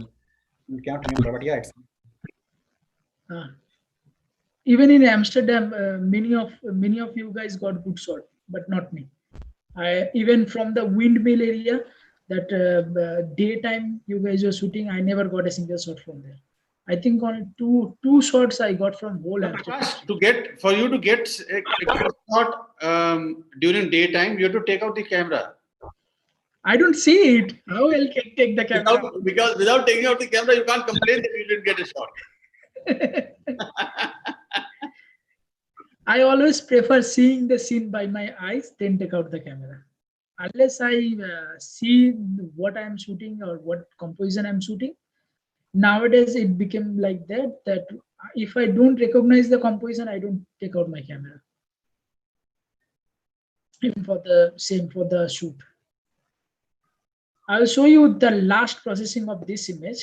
There is a big difference, which I'm liking lighter edits now, but hopefully it will continue.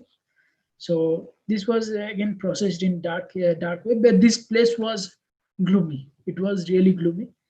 There was rain and everything, and this is favorite image. I got it from Amsterdam. That's it, 3 or 4 image. So this was a panel, and this one actually, this is actually one of the recent most sold image. I don't know who purchased, but from my this side website, it got purchased, downloaded more, not print, but downloaded more as a mobile images. Night sky, another favorite part. I really love shooting, but again, I get held back because of the weather and the heat. I don't like to go out. And second thing, I lost my partner, Akhter. That guy went back to Bangladesh, and my night sky shooting has stopped. We used to go out together. This was actually created in Oman. The night sky over there is awesome. If you can uh, go to proper place, you will get good, very good stars, Milky Way, everything. This image when we went for first time, that time I created, and again this I don't remember which award. This is another image which got award, few awards actually. Oh, this was there in the SWPA also. I named it Million Star Hotel. That night was amazing, really. The previous image, this image is tracked a little bit for I think 3 minutes. I always like to try new things. I love doing light painting. This was also similar way, light painted with models and Milky Way. all shot in one go. No copy, no pasting things and all.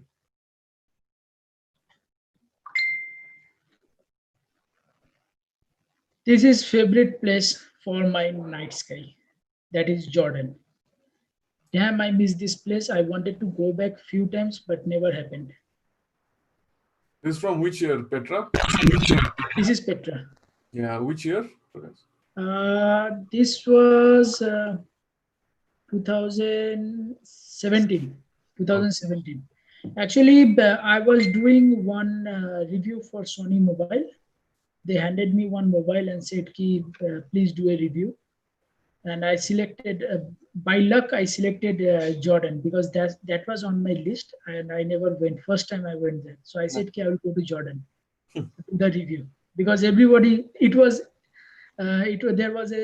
was a chance to select any of the place. So I said, "Ki, I will go to Jordan. Let's try there." And it was all paid, and I went with one of my friend, very good friend, Ravi Kumar. Just he knows. Yeah. So me and him, there was a long walk to reach here. But The dynamic range control is amazing because I think I forgot his name. Jimmy McIntyre. I think he has a specific segment specifically in how to shoot Petra because of the light variation. Yes, dynamic range is like way. Yeah, a very big difference happens with the light. And I managed with one guy over there who runs the whole show. We said we will stay back. This is actually after the whole music ceremony and everything. We stayed back and shot. If you see on the left side, this is the Milky Way actually. Over here. This was in Wadi Rum. Damn good place. That Milky Way is so bright, even though there is moonlight over here. This is all the light is from moon. But the Milky Way is purely insane over here. Love this place. I really want to go back.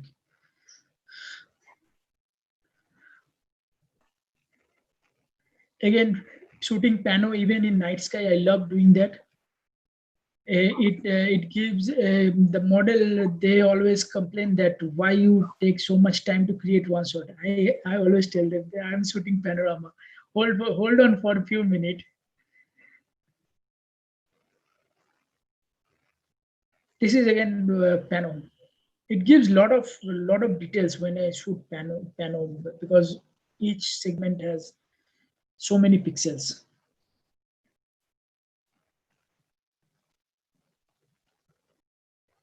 This is created again in Dubai desert. To get a good background, foreground in Dubai desert, you really have to walk. And I seriously hate walking in desert and in heat. But in Petra again, this was Wadi Rum, 180-degree pano, flawless. Love this place. This is actually Iceland. Atanu was talking about the Milky Way core. It is not visible over here. This is the tail of the Milky Way. This is shot in September. Atanu will recognize this area.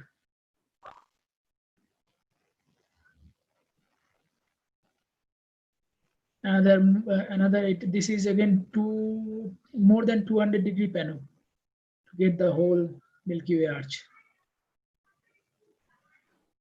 This was tracked, I think. Each images were around 1.5 minutes, around 7-8 shot.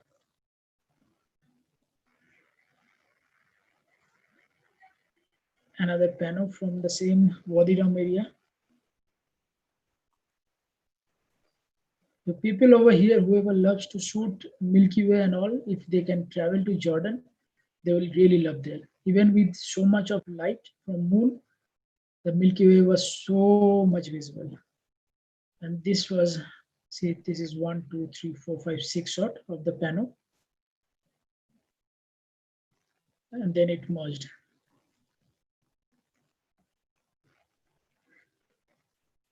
I don't mind to be creative, as I was saying, that it doesn't matter how, if it is looking good, if it pleases my eyes, I will create them.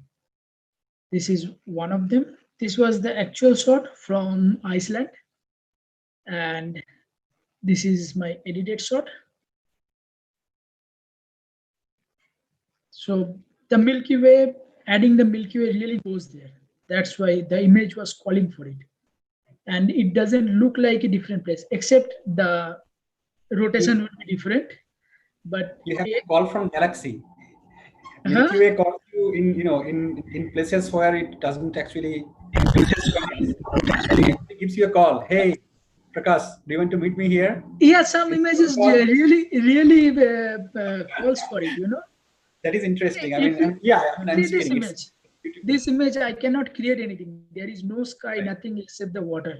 But Right. this gives so much meaning to that. Correct. Yeah, I agree. Same for this one. Again, day shot. What I will do here, it's just a traveler's shot. But if I can create something like this, why not? Wow. It's the Acropolis, right? Yes. Imagine what you can do with this shot. But Right. I can do so much with this. Is it like Acropolis or what is the place name? I think Acropolis, yes. Okay. Same. This was my day shot. What I will get from here. This was before the sunset. Jesse was saying, why I don't take out my camera. I can create this, but I can be creative later on, which comes later in my post-processing. I can do this. It's amazing. Or this.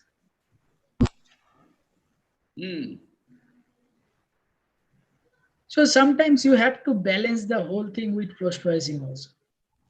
Don't get afraid of creating images. You are creating images. Why not do a better job?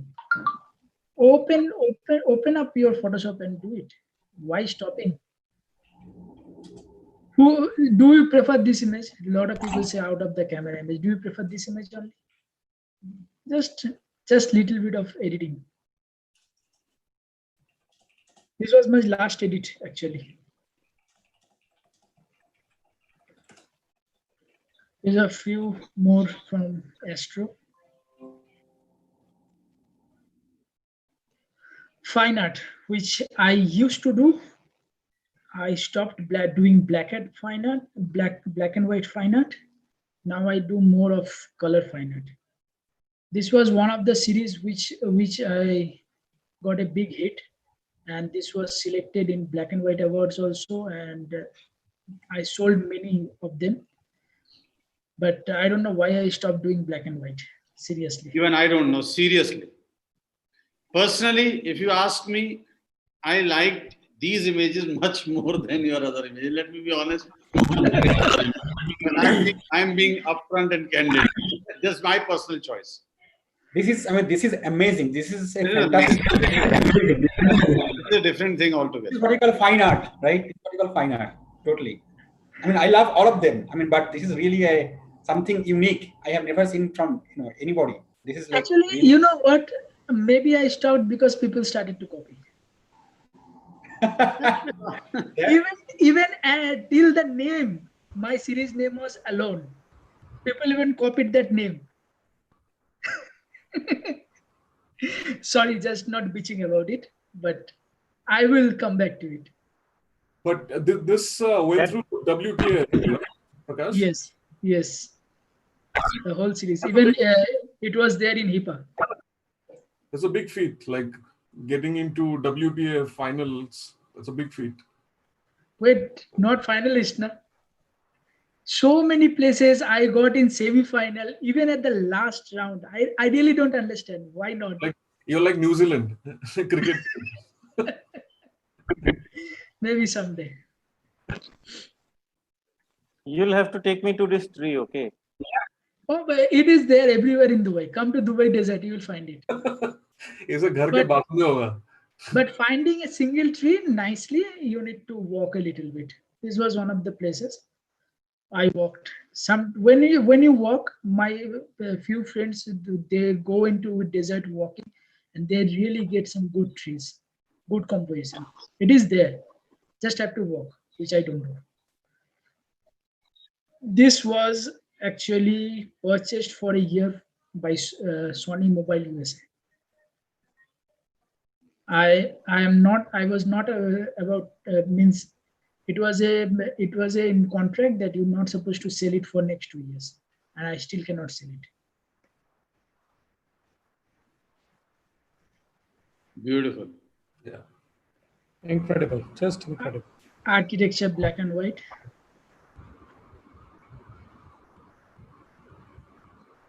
Amazing. And this is the Looks image. looks like the head of Optimus Prime.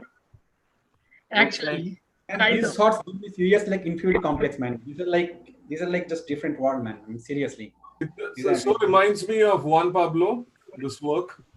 Yeah, This one, yeah. Burj Khalifa. I mean, generally his architecture, the monochrome work that Juan Pablo does, it's like very similar. Not just basically the high exposure, right, or the long exposure. It's also basically the composition and the subject with the leading lines, right, ending, finally terminating at the main subject. He is a great guy. He is a great photographer. Thank you. And this is the image which actually went to HIPAA finalist. This one.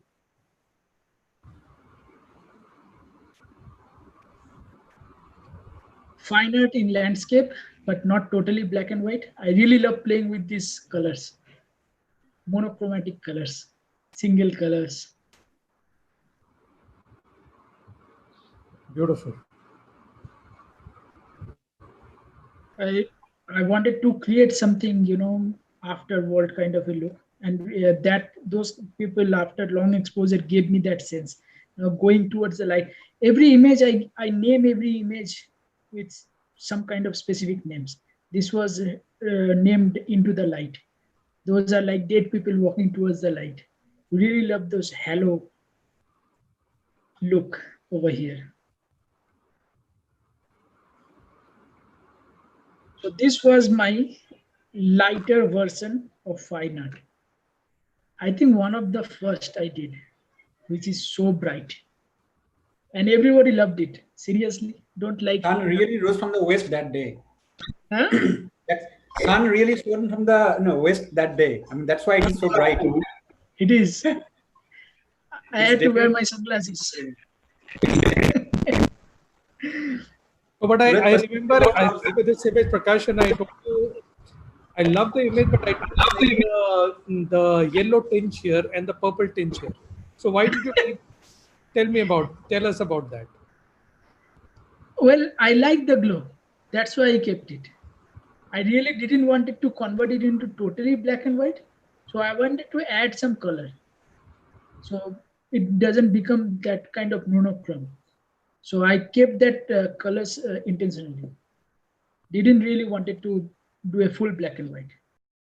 And the color was there, so I just enhanced it.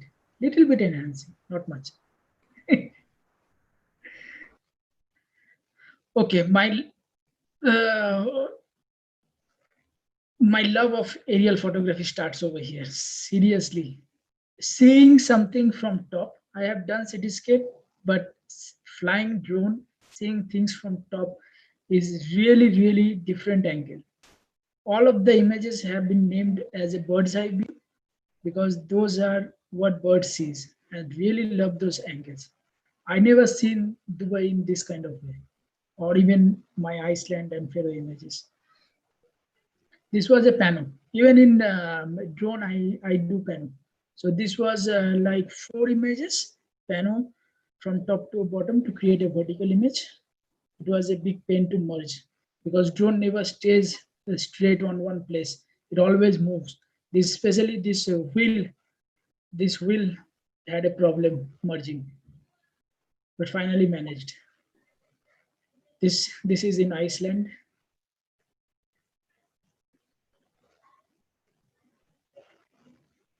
Score was from top. that day I wasn't shooting anything. I really didn't like how the weather was, but when I flew my drone, went on top, the light was just simply awesome.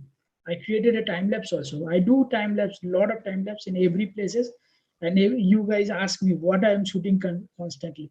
I love creating time lapse. I have so many time lapses, but yet to take them out. This is from Norway. I haven't seen, before I published this image, I didn't saw a single image of this view. But once I published, everybody started to know it is there, but I haven't seen.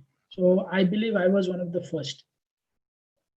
Maybe after Felix, he also published few of similar area. It is amazing. And Love I was a this kind of area. like idiot, like who was there in the winter and tried to climb the Rheinebringen. The Rheinebringen is a peak beside the road. And in winter, I tried to climb that, and it did not get that. But it never clicked my mind that I can actually fly the drone here and then get this shot. I mean, I was thinking the drone might be too low or something. I don't know. I mean, but this is really, Drone gives a lot of opportunity. Seriously. yeah, it does. I sold my drone, by the way. You can create these kind of images. Whenever I'm shooting, I just take out my time to fly. It gives you what, 20 minutes of flying, 20-30 minutes of flying. Just fly for 20 minutes. See over here, how we cannot even see this angle. Anyhow, we are shooting down. We are shooting from here on these areas, but we cannot see these angles. But with drone, you can see. This was Faro, right? Just Yeah, this is one amazing place. we got lost almost here, na? We are searching where we supposed to go. Northernmost football field. Yeah. Yeah. What a view. Imagine playing over here. In drone also, I try to shoot all 3 exposure raw files, so it gives me more control on the images. So now it became a habit of shooting 3 exposure, even though 75% time I don't use them, but it gives me lot of chances. Even when the images are bright, or if I can go back to my dark images to process also. This was a shot in Kuwait at night. This was in my list to shoot, but we couldn't go there in daytime. And this bridge is the largest bridge over here in Kuwait. And we're not supposed to stop here. The guy stopped here and he got fined also by camera. But love this place. Need to go and shoot again in daytime. So the Henningswehr field that you have just saw earlier, that image before, the image before. Yeah. The Henningswehr field. So this Henningswehr field, like how high you had to take the drone to shot this one? Which one? This one? Yeah, the Henningswehr football field. Where is it? The next one. The Henningswehr that you were saying that not. This one. Yeah. How high did you have to take the drone? Was it kind of like? Did you check the? No, I didn't check the height. Okay. Because I see that people like get even like wider vista, or some people said that it's like really you can't fly that high, and it's illegal or something. But you seem to have like a high. But that's what I'm just wondering. Like, did you like? No, I really don't remember the height. But it was within legal limit, or else I can get a message. No, I mean, definitely you were legal. That's what I'm saying. That I'm saying I have seen that people usually taken a like even higher, lot wider area in this place. And I always used to wonder, like, how do they do that? Like, do they kind of stitch images in Panorama taken by drone, or do they just this is a single shot. Single shot. Yeah, yours is a single shot for sure. Yeah, that's why I was asking, like, how high did you fly? And if I want to get a panorama of the whole area, do I have to fly like really, really high, or do I have to like? Maybe I can check my GPS should be there. GPS details. Yeah. This is like obvious. This is like not too high. I will check. Okay. Thank you. Yeah, Kuwait City again. This was again in Norway.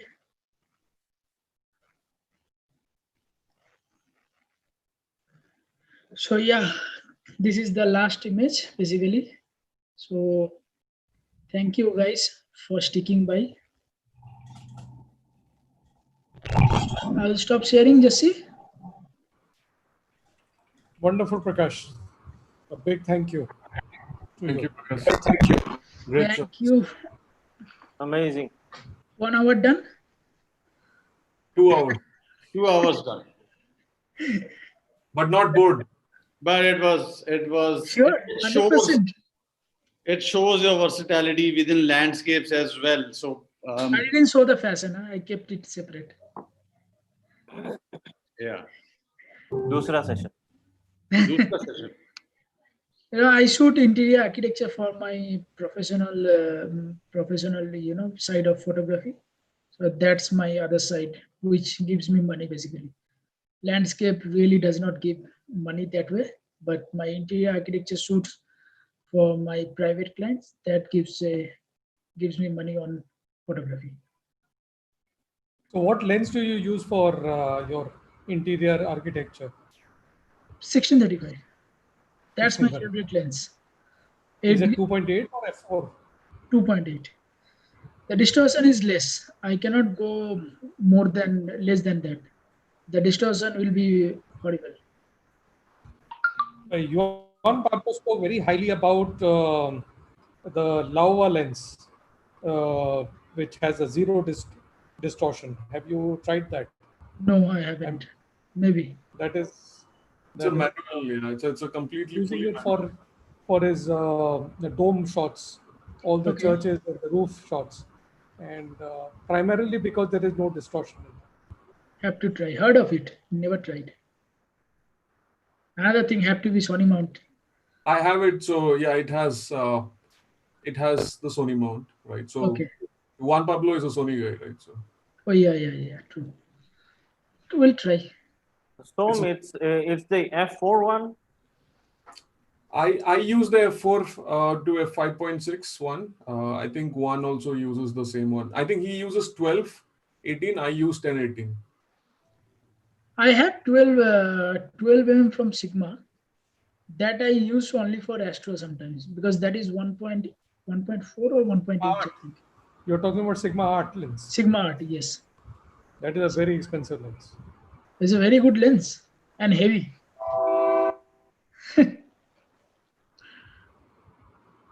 Okay. Okay, so who is bored? Nobody. I'm sure nobody is bored. I'm just trying to let it sink in because and guys, I've been with him on many tours, so I know how he shoots and whatever he's sharing. But still, when you listen to these kinds of talks and when you still see those images come one by one within a limited span of time, you get to see all those wonderful images. They have an effect on you. They have an impact on you. Otherwise, what we see is one image coming out, and then after that, on social media, you get bombarded by many other mediocre images or many other different style of images. So that feel that you get looking at one particular image does not last for long. It's very short-lived. Unfortunately, that is the fact. And when you come across and sit here, and when you go through all those images, one after the another, I think that is what gives you that high, and probably that you relive those moments, and you go through this couple of hours have been phenomenal. Obviously, looking at his images. So Thank you. yeah, I wanted to ask because our previous two speakers have been Atanu and Himadri, and we have not traveled together. But you and Sandeep, Jassi, and Sandeep, you have traveled with Prakash, right? So tell us at least 3 things which you are not aware of. Like, how is it like to travel with him? And some deep controversies, if you want to share, that's all welcome. okay. Now, let me Jassi first. Okay. so let me just say that let's say we have to get up in the morning and for the early morning shoot. And usually two of us share the room. So if we are the mentors and we share the room, and everybody else is sharing with their own whatever room partners and all. And I know that we have to get out at, let's say, 5 o'clock or 4 o'clock in the morning, and it's 3:45, and we have to get out in 15 minutes, and he's still asleep, and he's still snoring, and I said, Prakash, what's happening, man? And I'm the kind of guy who will get up the earliest. So, and I will get ready and quietly, and then I'm waiting. And suddenly he will get up and just 5 minutes to go. And he gets ready and is out. But very slowly, calmly, and then he comes out and then sits there. The second thing I've already shared that is that everybody is shooting. We all are shooting, and he's sitting. He's sitting. Sometimes even in the car only, he will not even go out. I said, okay. Everybody comes back, and this guy picks up the camera bag and let me go. Why are you going now? It's dark. He said, no, I'll go now. So अपना time आएगा. अपना time आएगा. And everybody is thinking, Prakash ko kya ho gaya? Why is he going at this time? कुछ दिख नहीं रहा है. But he goes and creates images. So that's phenomenal thing about it. So I will leave something to Sandeep. Sandeep, aap share karo from your own. I think I will just continue what you said about Prakash, that he takes his time, he thinks about it, and while we are running like mad, like headless chickens, ye shoot kar rahe, ye photo le rahe, niche baith rahe ho, khade ho rahe, he'll calmly come, plonk his tripod, cut, and he's walking away with masterpieces. So that is his specialty, and some people have it in them. And really, if there's one thing I need to learn from Prakash is to take my time to study with my eyes, like he said, and then take out my camera and shoot. We come out with we go to a spot, I'll probably come out with 5,000 images, he will come with 3. So that is how. No, but I would like to add here, what Sandeep is saying and what Prakash does, I've already seen. They are poles apart. I mean, Sandeep. We hate giving keys to Sandeep. Prakash will be calm, looking at his scene, looking at analyzing, and when he picks up the camera, he is certain of what he's doing. I'm not saying that Sandeep doesn't do that, but Sandeep is always in a hurry. यहाँ भागो वहाँ भागो दौड़ रहा है मतलब मैंने तो इसको एक बार बोला था संदीप को so it's not about Sandeep's talk today but still let me just share that we were in Norway and we were scouting places and Sandeep was to scout one place and मेरे साथ हमारी car में एक participant बैठी थी and I still remember Dr. Poonam थी and she changed car and all of a sudden both of them in that car vanished. तो मैंने कहा ये रनअवे ब्राइड का कुछ चल रहा था क्या चल रहा था क्या कि ये दुल्हन को भगा के ले गया कहाँ पे ले गया बाद में हमको उस रोड पे जाके लगा हुआ है he is already clicked couple of images and I'm looking for him frantically and so they are both poles apart and though they come out with their own versions. Prakash was talking about. That is the spot Prakash was talking about. Yeah, that's the spot and that is where you have now created the image that I think got featured on onex.com. I think that's the spot that we are talking about. Yeah. And so my inference is that even if somebody does not really sign up for the workshop to see the places, they should come to see you guys.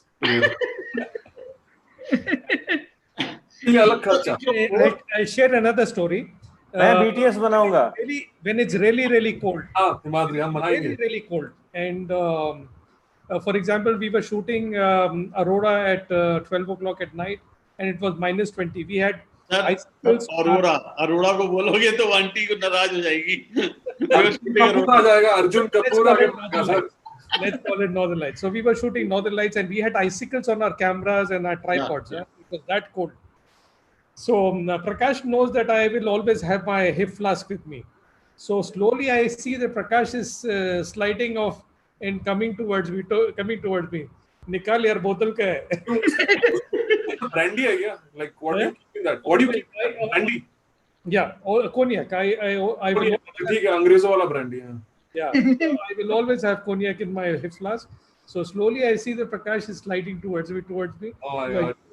that is where all the warmth is. I don't mind cold. I really like my kids and wife is always complaining. You are a polar bear. Why you live in desert? I I think love cold.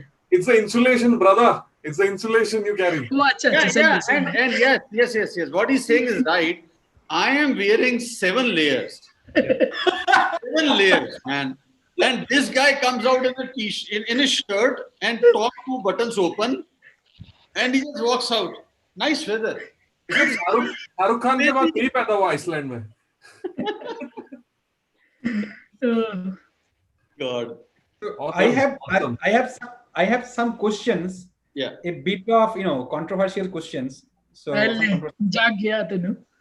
So I have heard people saying a couple of things, right? So if it is the right time, if we are kind of done like go through our memory, can I ask that? Stop laughing. Now serious. Now crying. So now thing is that some may call that you are lazy. You are not not hiking enough, or not spending time enough in outdoors, and you just spend time in Photoshop to create beautiful images, right? Create composites, right? So and that is a kind of common thing that is being said in the photographer community in a whole, in general, right? That people who does Photoshops are really lazy. They don't go out, they don't hike enough, they don't spend their time enough, or they don't try multiple times to get the perfect shot, but they just open Photoshop, do their stuffs, probably do some layer and stuff, and then make a Milky Way out of Iceland like you, and then call it a photography. So what do you have to say about that? Well, let's say it's not true that I don't go out. I do go out. I create my composite image from my image. I don't download them. Okay. So I do go out. I do hike. Whenever there is a chance, I do it. But sometimes, because of our travel restrictions, the way we travel, we cannot travel many times to one destination.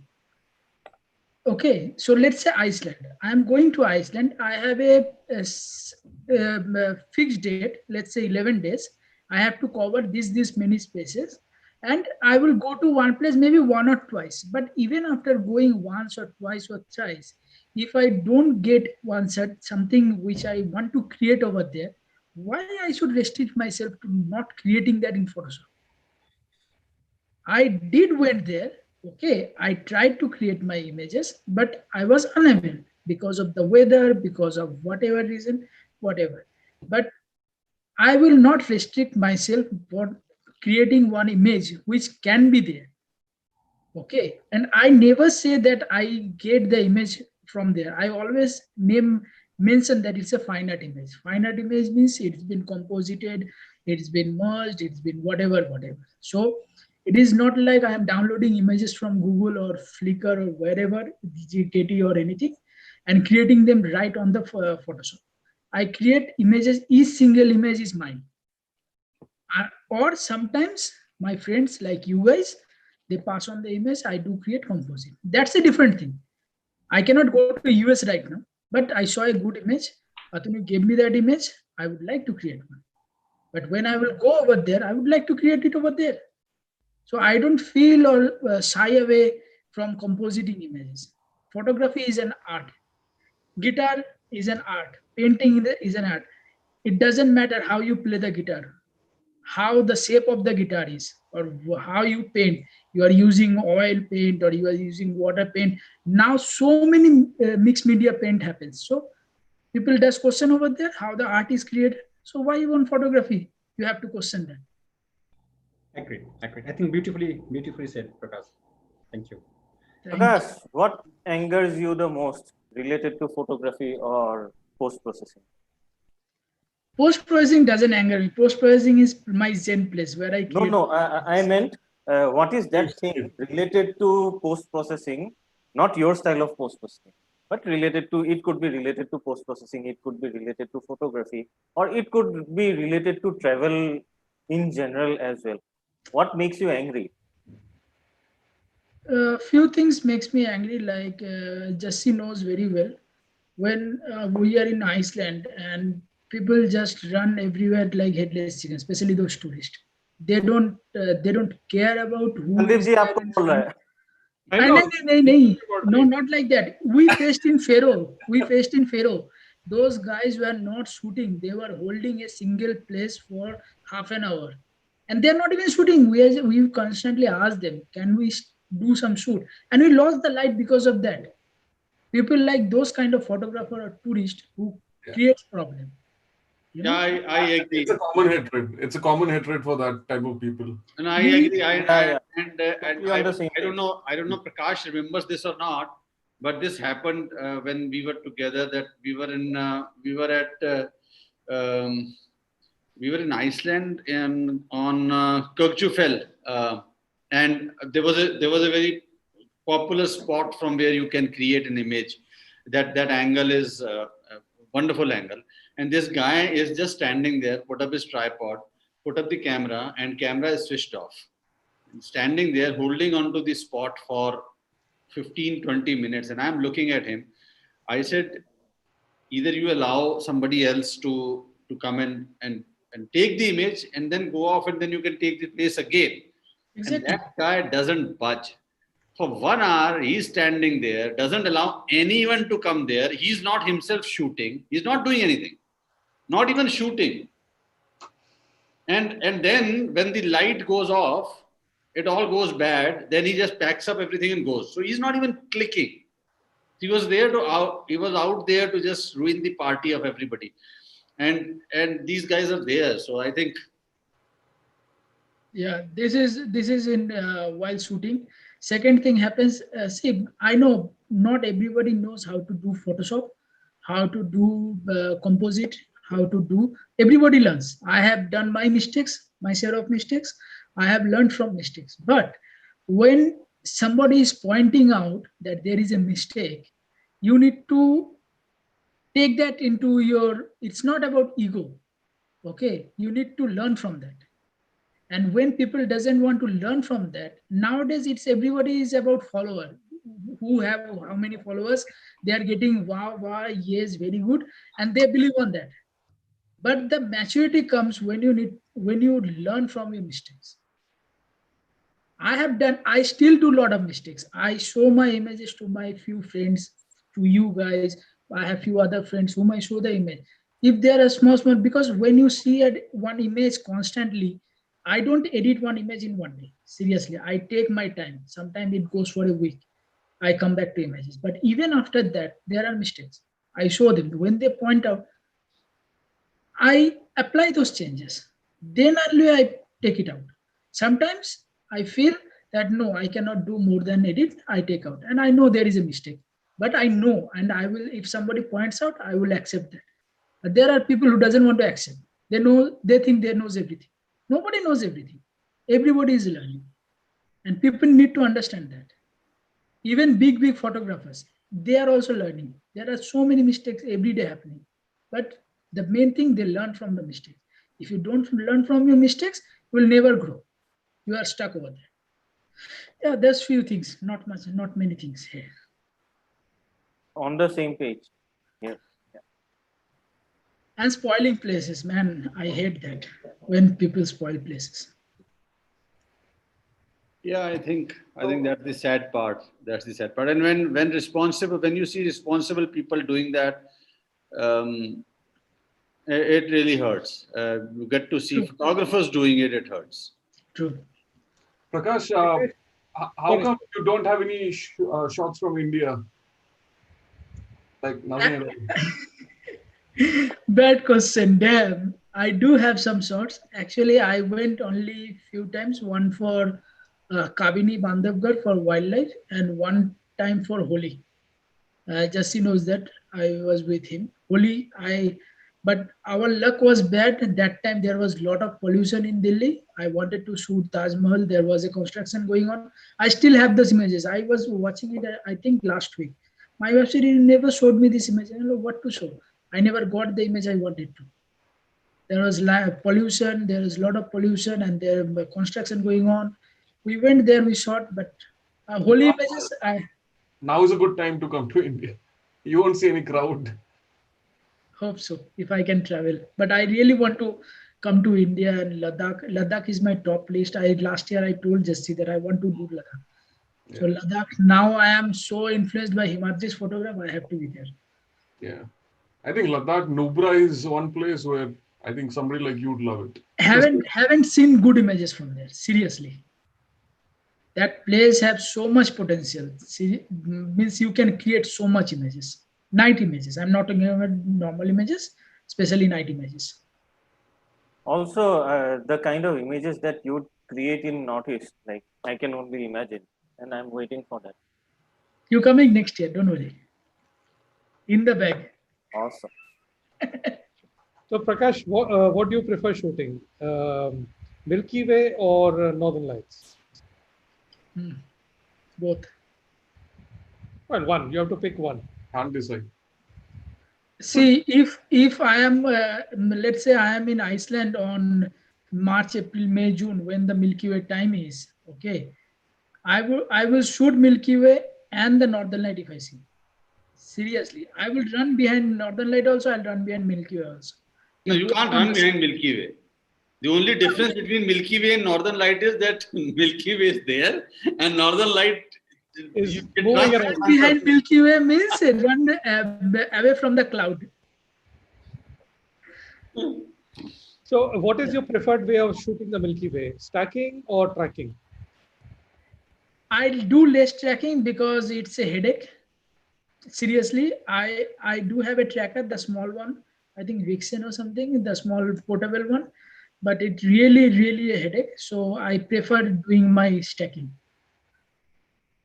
But if I can mount it properly, I will do tracking. But I'm very bad in mounting, that finding that sweet spot.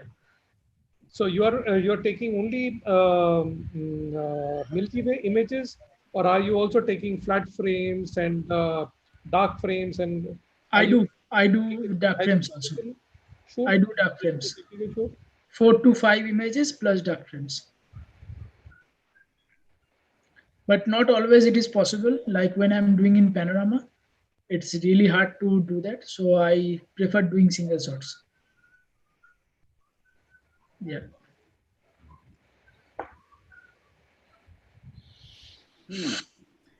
Fantastic. Anybody else? Any questions? Because I think Akhter mentioned that Prakash had a very unique Atu beach experience in Nusa Penida. So you went down, and then by the time you came up, it was a while, and Akhter wasn't really impressed. And Yes. not your girlfriend. So Yeah, I was shooting Milky Way over there. Everybody was waiting. yeah, that is one thing that I would like to say. When he goes, so then everybody has to wait. Nobody understands why he is there. ये तो रात का खिलाड़ी है ना, तो क्या करोगे? Batman. But seriously, Bali have so much potential. You can shoot Milky Way in so many places. I really want to go back there. In good Bali places, has a lot of potential. Bali has a lot of potential. I agree there. Because there is not many high rises over there.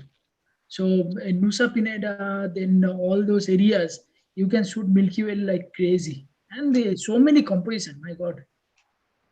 So much. Akhter is my crime partner. Seriously, I miss him. He knows that. He's there. I hate him why he went back. But yeah, everybody has their personal reason. Actually, this happened to me always. You know, I am not a single shooter. I am always a team guy. Means I like to go out with my friends. Either one friend or two friend or whoever. I like to go out with my group. I cannot go out by alone and shoot. I'm not that kind of a guy. Even if I'm driving, even if the guy is not shooting, somebody needs to be with me. I can relate to that. I mean, if somebody is there, it actually kind of helps, like somebody to talk to, you know. Otherwise, it gets too lonely. It gets a little bit boring. Sometimes I enjoy. That's why my shooting in Dubai has stopped from last year. Seriously, I don't shoot. But to be honest, I feel that, you know, when I shoot alone, you know, if I have a place which is kind of well known to me, then I would like to shoot around, because now I know the place, now everything. I don't want anybody to bog me down. Hey, while shooting, I don't like people talking. Okay. No. So he is how to call it? He loves going out with friends on the shoot, but he loves shooting alone when he's. No, even in workshops, when we are showing it to others participants, I don't shoot that time unless I'm showing something to them. Okay, I always make sure that they are shooting, they got the composition, everything. I go around them, I will teach them, I'll show them, but I don't shoot normally because it's busy time. When you talk, when you are between a group, you cannot shoot like that. So everybody needs to get into the group. I am like that. I need to find that composition, get into that group and shoot. Yeah, and I've seen that. Yeah. What else? Okay, now tell me, you shoot almost every kind of genre. Yep. Okay, and that's a fact. That's a known fact, because people who know you would know this fact.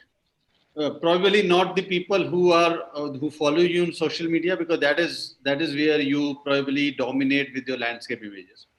But people who know you would know that you landscape and cityscape as well, and interiors and everything, architecture and a lot of other stuff.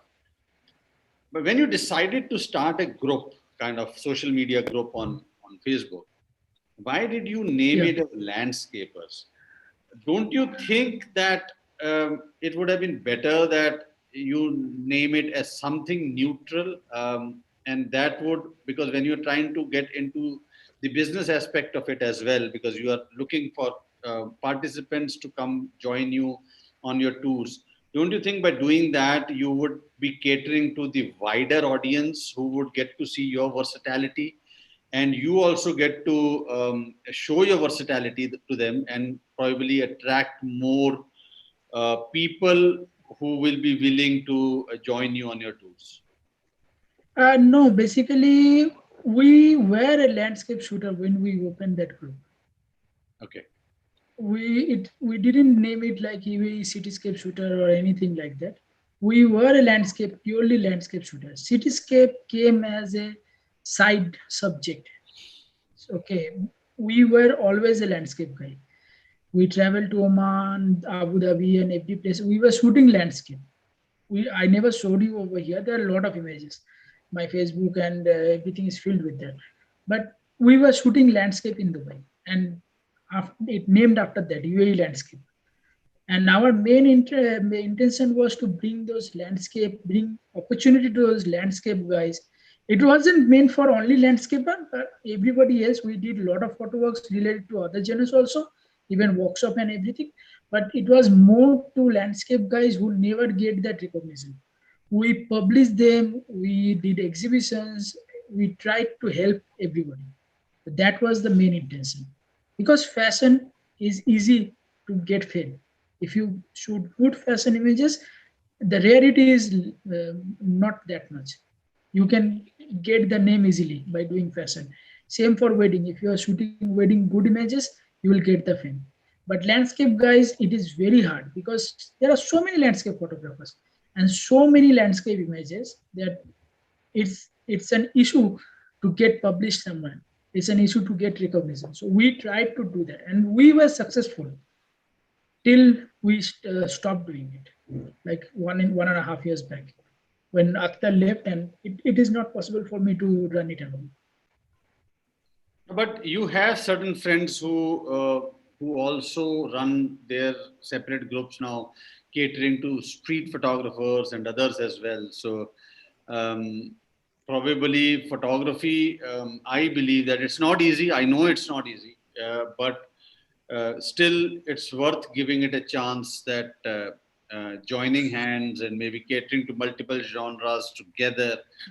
And because I know many of your common friends as well, personally as well. So you know that. No, we actually did join hand, but the thing happened, what happens in Dubai, that everybody tries to open a group. So That's a human tendency that happen. That's not unique to Dubai. That's the problem. Yeah. That whole segment gets divided. Now there are so many small groups who is doing landscape, cityscape event, and all these things. So they all get divided. So it happens ki when I give 100% time to something, and people are not interested, they doesn't show interest. They show more interest that other guy is giving you more goodies. Okay, I don't like to work that way. When we gave our 100% time in 2015, 16, 17, 18, that time only few groups, only 3 or 4 groups were there, and everybody was giving their 100%.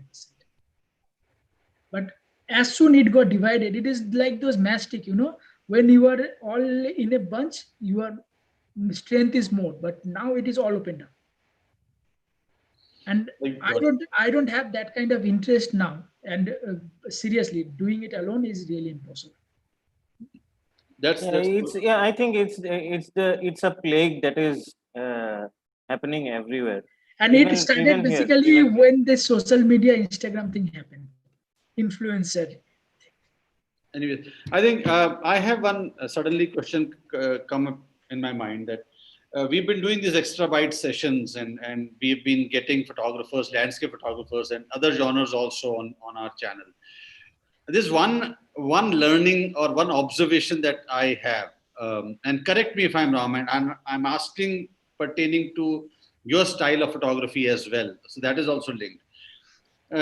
Do you think, now my observation is that your style of photography is influenced by the place where you grew up, or the surroundings that you were always looking at, or you were watching, or you were roaming into, and as you grow up, you start, when you pick up the camera, when you end up picking up the camera, you end up shooting those scenes, and your style or the genre that you mainly follow depends upon that particular factor. So that is one observation that I've seen.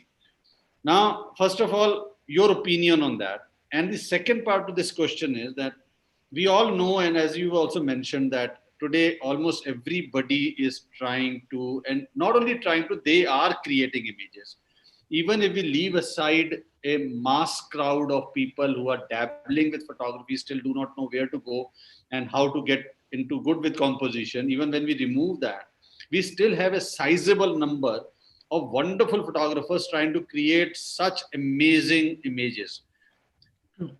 Where do you see landscape photography heading towards?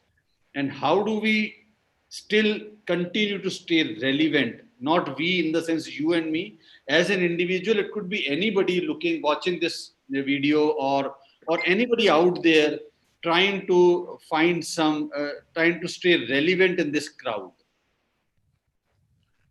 See, what I saw basically nowadays, to be visible, you have to be two-way good. One is explore more unknown places. When people see images which they never saw or less, those will give you more attention. Okay. Second thing, you need to be good in post-processing. There are a lot of known places. Even if you see Mads, he is a big influencer lately. He goes to similar places, but the editing style, the images he brings back, even from the same places, those are new. That creates a separation, basically. People creating images from same place, and people, or those kind of guys who are creating images from the same place. And more often we tend to overlook that what we have in the background. So we need to explore more. Similar to, I want to go back to India. That's my background. I need to go back, and people need to see what they have. So many people, Gary, Ted, Ryan, see all those images. Those are from his background. Same where he lives, those are there. Even for us, I don't like desert, but there are so many opportunities over here. Just need to explore them. So more exploration you do, you can be afloat and need to be creative. Seriously. Yeah, I think that's a very good answer and very nice explanation to it, because um, I think iconic places are going to lose their relevance now in times to come because of the tourism industry, the travel industry itself, and the um, the number of images of those places really shooting through the roof is, Exactly. yeah, it's making everything look like now a very common calendar shot, even though a lot of effort has gone into it. um, so I think uniqueness is getting lost. True. So I think it is going to we are probably only the best of the lot is going to go forward and still stay relevant, in Yeah. particularly in landscape photography. I think that Yeah, is exactly. what we see. Because it is suffering. Yeah, yeah, yeah. So I think, all right. Anybody has any question? Otherwise, we One can. final question, Prakash. You've been leading workshops for a long time. You've been mentoring workshops. Yep. So place somebody where you were, say, in 2011, and you took some years to come to the level that you have. How can a young person today, with all the available tools of learning from YouTube, from workshops, from online tutorials, one-to-one tutorials, how should a young photographer fast track his journey? You've been there, you've done everything possible. What advice do you have for people like that? Please, I the would younger people have money constraints, they have time constraints, they are also battling with other things. see to fast track, basically, I would say you need to learn from somebody. Sorry. Mentorship, and you need to learn from somebody. Mentorship is always there. Any kind, any genre, be it media, be it photography, be it anything. Mentorship is always the best way to move forward. Or you need to give that amount of time which we get. Seriously, we didn't had those kind of option. Okay. Even when I learned that time, mentoring, getting mentorship was a horrendous experience. Okay. So now it is much easier. Now getting a mentor, going along with them, learning from the workshops, it's much easier. So people really need to look who is a good person, from where he can learn. It is not about, if you don't relate yourself with the mentor, there is no point going with the guy. You will not learn anything, you will spend money. But if you relate with someone, don't get afraid to spend some money and learn from him. It's very important. Free things you will get in YouTube, but you will not learn if you are not, because free things always tend to overlook. Oh, तो free का है, कल देख लेंगे, कल सीख लेंगे. But when you pay, you have that. Okay, I have spent money. It's my hard-earned money. I need to learn from it. Unless you have millions of rupees, just wasting money. Also, I'd like to add to that, the things which you get for free on YouTube, it rarely applies to your context. I am sitting here in Guwahati trying to take a YouTube video from someone in, say, Dubai. The environment, the light conditions, uh, the the So possibility many of things: the shooting. weather, Yeah, the so environment. many things does not apply to your context. So I would rather say that you be with that person at that place to learn something that you could learn it physically rather than learning it digitally. There is no better way than learning physically. I think it's a. I am of the opinion. We can go on this, but I don't want to really share my opinion on the topic right now because we are already shooting off the time. But I think if all of us agree, because we all as a team are here today, and maybe one person is missing, and he's been missing throughout the series is Rajneesh, and people would have been thinking that where is he? Because if people He knew is behind the scene. if people knew Exploring Light, they always knew me and Rajneesh, and later on they got to know Prakash, and then they also got to know Sandeep, and there were other people also. Moshmi also came in between, but yeah, Rajneesh and me were together. So I think it is. Can we agree on one point that we can come up again, maybe another different session? It can still remain as extra bytes only, but a panel discussion on how to fast forward your photography career. Put that on a fast track. So will YouTube help? We can actually debate on multiple options of. Because I want to add that my opinion is different from Prakash and Himadri's. So yeah, that could be an interesting. Yeah. So it's a difference of opinion that will always be. A panel discussion is all about that. So everybody will have their own different opinion based on what they faced and what they see people are facing.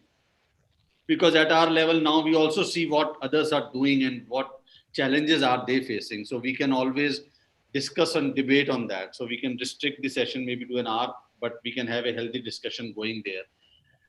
I think we should do that.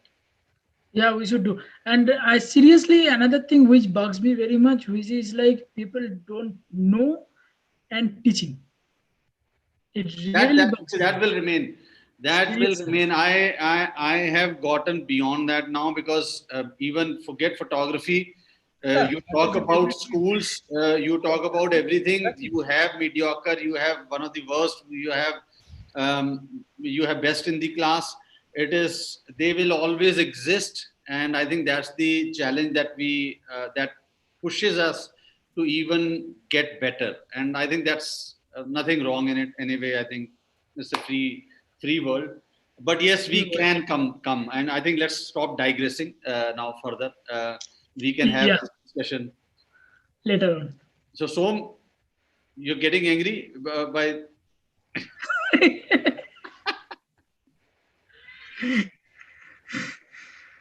So is sleepy. Yeah. I won't mute. I have to get back to it. Yeah. Okay.